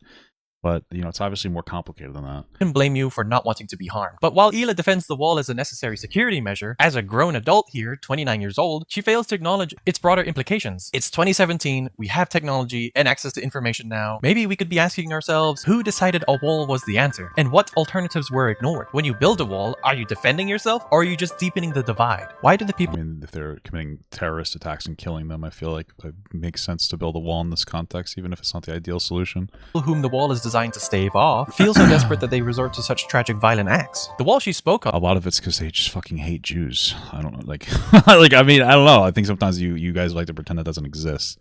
That factor is just non-existent. Of isolated communities, stole land and enforced apartheid conditions. You can recognize that the fear was real while still being honest about how the wall is a tool of oppression. All these clips are so many years from that time. Yeah, but the problem is you don't think Israel has the right to exist, so there's no nuance for you. Israel just shouldn't exist to you. You're going to sit here and run defense for some girl talking about how Israel should be fucking abolished. Like, you obviously are not somebody who is going to give us like a nuanced perspective here. And struggles to apply the same level of introspection when recalling their involvement in something as significant as their military service in the IOF. And she has no hesitation in defending mandatory service in Israel to this day. I mean, when you're growing up with constant terror attacks, the army is a necessity. And I'm sorry if people think that's a controversial statement. That is the reality of Israel. She has to be so influenced by Israeli media to not comprehend that the same IOF she believes is a necessity is the same IOF that has continuously made Gaza to become the deadliest place on earth for children for the last 3 consecutive years. Every time she gets called out or criticized for things she said on the podcast, she gets super defensive and brushes off any critique or concern about this in such a annoyed, guilt-dumping and mandatory service, and as sorry if people media to not comprehend controversial statement that I such a annoyed, guilt-dumping and condescending manner. Let's remind everybody how old that was. That was like so long ago. Narc's greatest hits. Yeah, this is Narc's greatest. I think he may. This is just like I can't take this seriously, but I have to because this is crazy. This person doesn't know what they're talking about at all. Anti-semitism. Other countries that have mandatory service, you're just being racist. If you have a problem with the whole country, Ethan is allowed to point it out. And also, and if that's too much for you, maybe get off the internet. You don't have to be the one that is out there in the field with a weapon in your hands to contribute to the oppression of Palestinians. You also actively contribute to the oppression of Palestinians when you are a low-level secretary behind a desk, managing the life of someone so that they have more time to unalive Palestinians. And you are more of a contributor. Unalive Palestinians. Why say unalive? Why not just say murder them? If that's how you feel, why don't you just say that? Why are you censoring your language? To this, when you actively seek out a role you can enjoy more and then accept it because you were so bored. And what does it make you when you participate in a raid in a nice Palestinian city just to watch what's going on because you were curious? And I'm not. Why are you assuming it's a nice Palestinian city? Like it may have been occupied, sure, but like you're okay. I mean, you're reducing it. You're making it seem like there's never been a threat. There's really no reason to engage too much more with it. I mean, it's not acknowledging anything. I think that this video does a great job at denying the actual reason why Israel exists and doesn't think it should, because they don't care about Jewish people. So asking her to get on the podcast right now and apologize for what you did 20 years ago. I don't need to ask someone for something that maybe warrants a response. This type of attitude towards her mandatory service is a contributing reason as to why people not only see you as someone without a good take, but also a soft take. Thanks guys, subscribing is free. And despite the countless credible news articles that exist available at your disposal, just look at this clip of them reflecting on this podcast in 2023. Arrest anyone that night? They did. Did they bring it in the same car with you? No. Of them reflecting on this podcast in 2023. Arrest anyone that night? They did. Did they bring it in the same car with you? No. Oh. There's a few. It's November 2nd, 2023. Gaza is under relentless bombardment. Thousands are dead, most of them civilians. And Hila, an Israeli who served in the IOF, is on camera watching an old podcast clip where she talks about her military service. You'd think, in that moment, she might say something, reflect, acknowledge, criticize, but no. She just sucks on a lollipop. This is the same person who insists no one else can speak on the conflict unless they're Israeli, not even Jews from outside the country. And yet, when given the chance to speak from that so-called position of authority, she says nothing, while the bombs fall. However, Ethan has something to add. It's so complicated. Yeah. From their perspective, it's like, these guys. But they go specifically to Oh my god, I'm almost like even empathizing with the Palestinians in this fucking clip. My goodness. A round of applause for this hell of a man. Voices. Okay, I think that they're reacting to it in a sense where it's like, hey, even back then, I was being, I was acknowledging the Palestinian suffering because it was a longer clip than just, the one moment that you showed. Okay. This is for Palestinians Instagram. Put that post back up. By God. Yes. Right. Yes. Fast forward to February 7th, 2025, and Hila getting a Star of David tattoo. Ethan says she's embracing her identity. Sure, that's one way to look at it. Although I must say that this pose with this tattoo could leave some people to wonder what's happening here. And when what do you mean? When the backlash rolls in, with people calling her out for the tattoo, some even comparing it to a swastika, she's suddenly ready to speak. She's not I'm not understanding why. How is it a swastika? Silent then. She's fully here to talk about the anti-Semitism she faces and call people out. But where was this voice when the hard questions about Israel's actions were on the table? I don't understand your point. What? Where was the voice when it was time to acknowledge the responsibility tied to her identity? When watching this, it left me with a weird aftertaste. When she watches Hassan use the word... When watching her talking about how people are criticizing her for getting a Star of David tattoo? What? Genocide in regards to Israel's actions. Oh, it's not a war zone, so we can't say that it's a war zone? What the fuck was the point of even saying what you just said? I don't even understand what the point was. People were being anti-Semitic because she got a fucking Israeli tattoo. And then I don't even know what the fuck is happening. That's not woke enough. She gets snarky and defensive. The crickets are still cricketing about her lack of public criticism in regards of almost everything Israel does. But when it's time to defend her right to wear a symbol that, let's be honest, not only represents Judaism but also Israel, she's loud. Okay. Why is it a bad thing that she got? It sounds like you're trying to tell me that it's bad that she got a tattoo that says she's Jewish. She got the words to speak up. But when it's time to speak out about the actions of her... Definitely a dog whistle on that one. Okay, I gotcha. Country, the silence is deafening. It's successful in its own right, and there's really nothing shady going on with Teddy Fresh. So, Hila Klein, fashion mogul, creative genius, and self-proclaimed authority in what makes good merch. She's got opinions. Still not. The pants are just terrible. Terrible. This is Brazil. What? My goodness. Why are they not more swag? And especially when it comes to Hassan Piker's merch. Wait, so why is he dressed like that? Let me see this one with the sword. Oh my god. Yeah, bro. What are you doing with the sword there, bud? What year is it? What does the shirt Is this say? fucking Narrative overcomes truth. Oh my god. The art is Hassan sitting on his computer reading chat. I like the art on all of it. Yeah, I agree that the captions make it kind of. It's the concept. Yeah, the art. I have no problem with the art at all. In her eyes, I think they're just making fun of his merch because he made fun of theirs.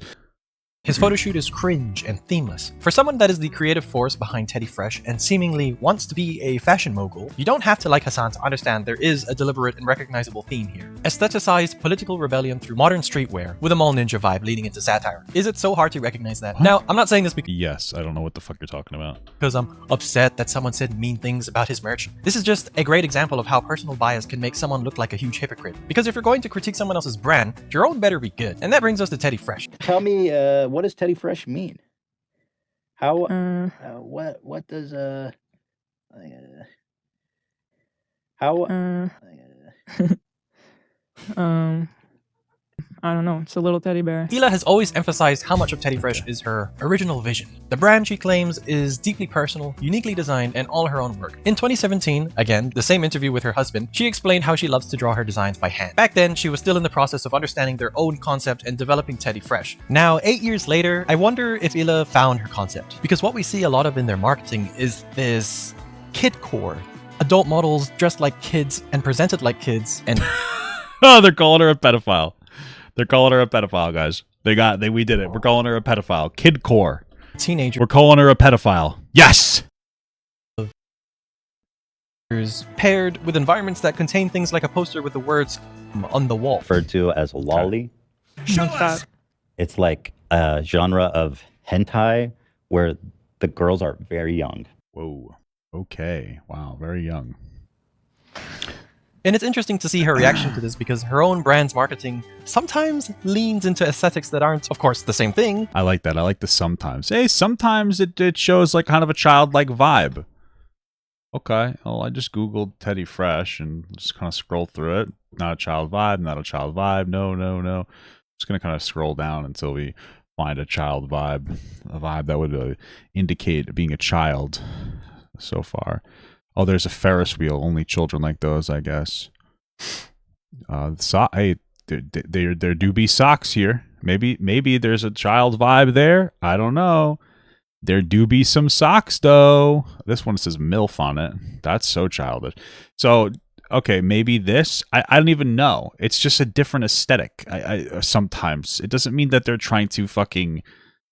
I don't even know why I'm giving this fucking argument any credibility. I don't even understand kind of myself. in the same neighborhood. And then those themes paired with featuring young children, also with their faces unblurred, is undoubtedly critical. I just want to say that this is quite irresponsible and that if the issue is about how people present their merch, then Teddy Fresh needs to take a look into a mirror. Now let's talk a little bit of Control-C, Control-V. There have been a few instances where Teddy Fresh had been accused of dipping a little too deep into the honey jar of inspiration from fellow designers. Some might even say they snorkeled. Now, I just want to be clear that I am not accusing Teddy Fresh and the people behind it of stealing designs. I just want That's the implication. Yes, it is. to point out some similarities here. The Teddy Bear X-Ray long sleeve tee from 2021 is particularly interesting because two parts might appear as quite similar to two separate designs. This is a long sleeve tee from Philip Klein. I don't care. I mean, first and foremost, some of the designs that they do, they will get like permission for. That's number one. Number two, yes, they like fired some of the people who were doing that. Like, yeah, that's good that they fired them. Cool, I like that. Good stuff. It looks like the body was ripped directly from this design by Philip Klein, except for the head. And Illustrator's portfolio called Seagal's Design has a teddy bear with a head that could be identical to the head of this teddy bear from Teddy Fresh. Look at the sewing holes of the button. They're at the exact same position. I understand that it's hard to come up with new designs, but come on, didn't you draw a teddy bear like a lot of... Didn't you just say that you weren't going to imply that they were like stealing designs? And you just did that? Isn't that what you're doing now?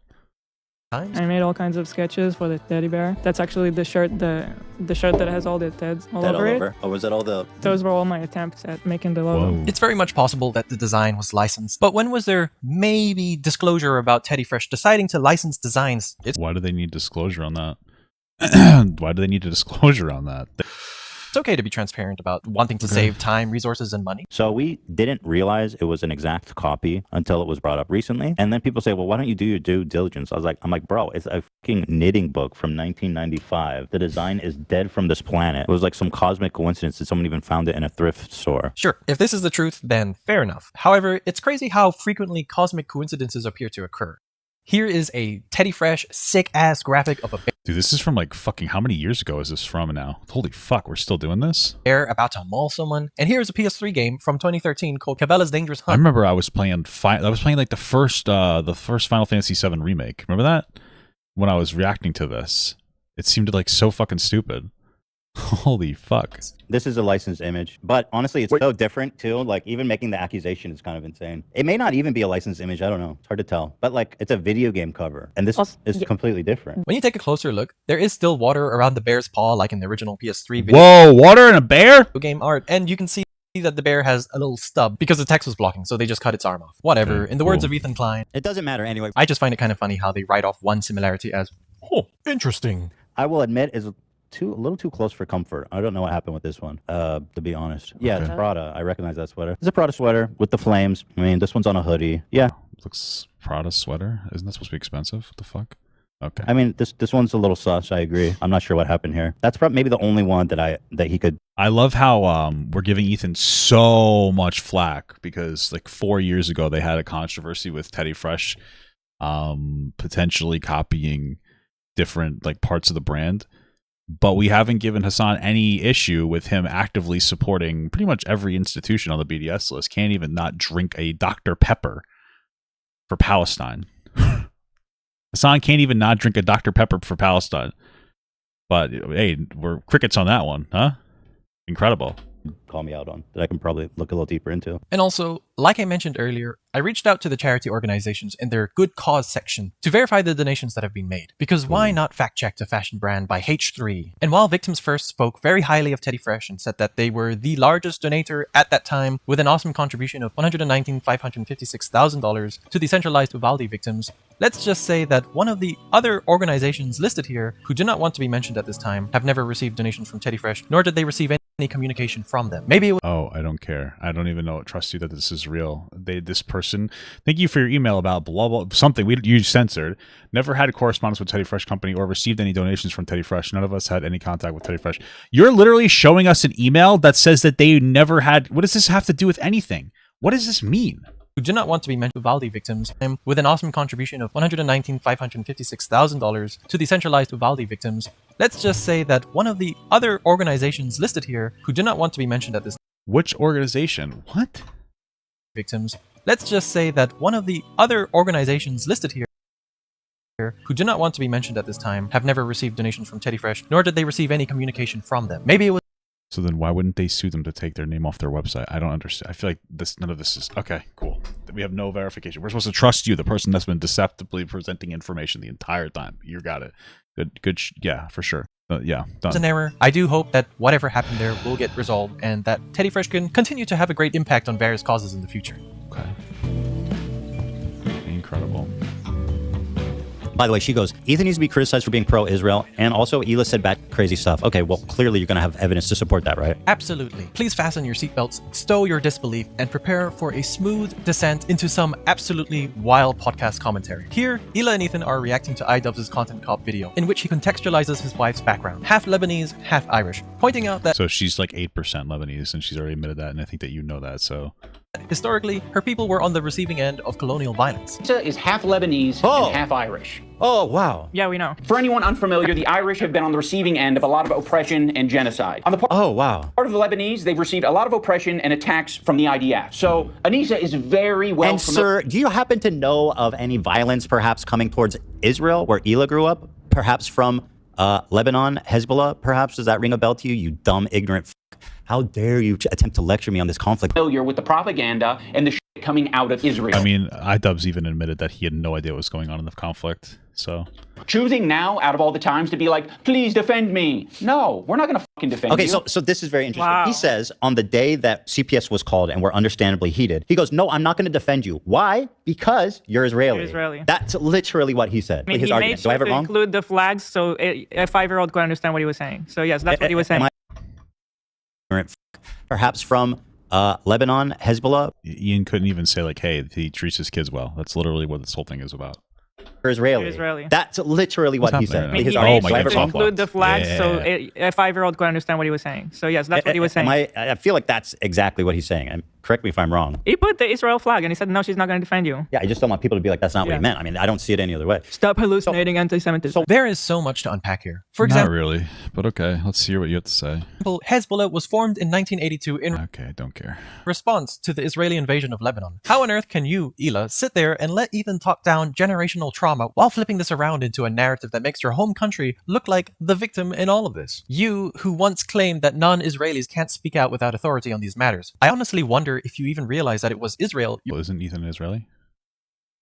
your own country, that occupied Lebanon for 18 years during your lifetime, or that in 2006, following the killing of 3 Israeli soldiers and the capture of 2 by Hezbollah, Israel responded not with diplomacy, but with massive airstrikes, artillery, and a ground invasion, resulting in deaths of over 1,100 Lebanese civilians. Civilians, not soldiers, people. And who did that? The IOF. Yes, the ones you don't want to be called terrorists. Well, listen, they can call Israeli soldiers terrorists, but like you weren't a soldier. They didn't go that far. I mean, I think even calling soldiers terrorists is not accurate. The army, people should serve in because it is honorable. A singer or something, and then they still go into the army and everybody will commend them. Like, that's really nice. You know, you're paying your due. And you guys sit there and you laugh and say, oh, wow. Yeah, we know. For anyone unfamiliar, the Irish... And I honestly find it remarkable how Hila can say, stop hallucinating anti-Semitism. Right after victimizing yourself because he showed the Israeli flag, even though he was only talking about the IOF in that moment. I mean, he made Do I have it wrong? What? He's only talking about the eye. What are you talking about? The full context here is that they were fucking here people harassing Ethan about his kids having fucking giardia, falsely claiming that he was exposing them to inappropriate living conditions. And then I just flashed it on the screen. Like, it makes sense that they would think it was fucking some kind of anti-Semitic dog whistle. There's no other reason. They don't care. What's the reality is Anissa is like fucking 1%.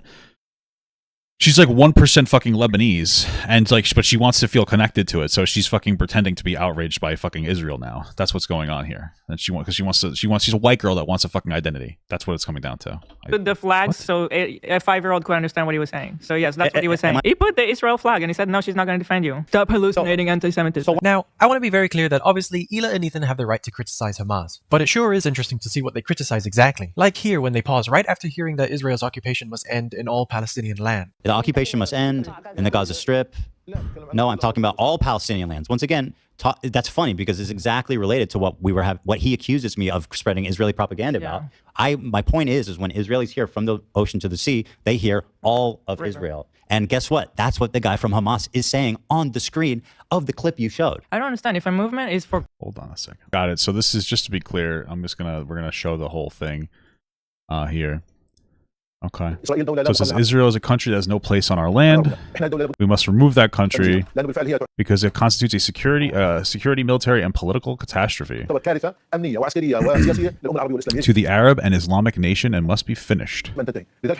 We are not ashamed to say this with full force. We must teach Israel a lesson, and we will do this again and again.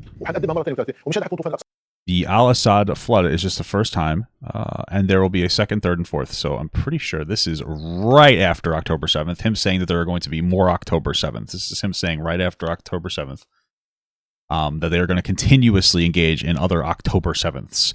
Just to be clear, this is the full context of what we're doing here, okay? Because we have the determination, the resolve, and the capabilities to fight. Will we have to pay a price? Yes, and we are ready to pay it.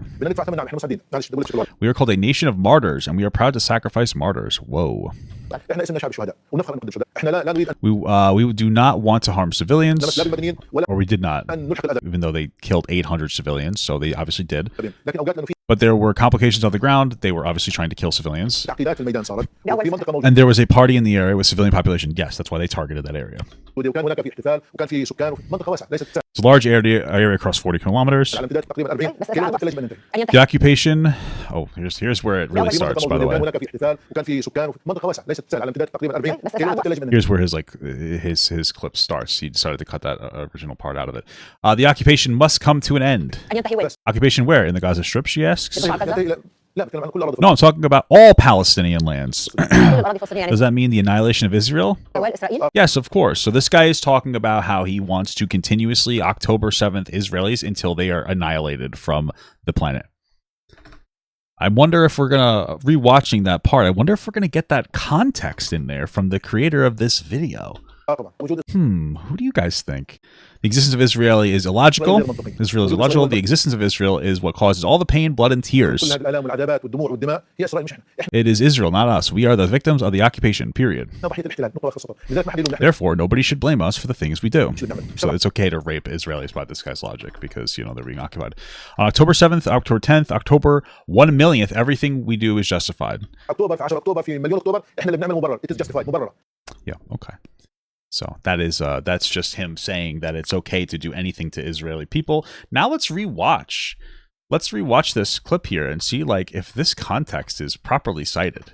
The Israel flag, and he said, no, she's not going to defend you. Stop hallucinating anti-Semitism. Now, I want to be very clear that obviously Hila and Ethan have the right to criticize Hamas, but it sure is interesting to see what It would be sure interesting if after saying that, you decided to take them out of context on purpose. they criticize exactly. Like here when they pause right after hearing that Israel's occupation must end in all Palestinian land. Oh, really? That's what it means? It doesn't mean we want to kill Israeli people and continuously engage in October 7th?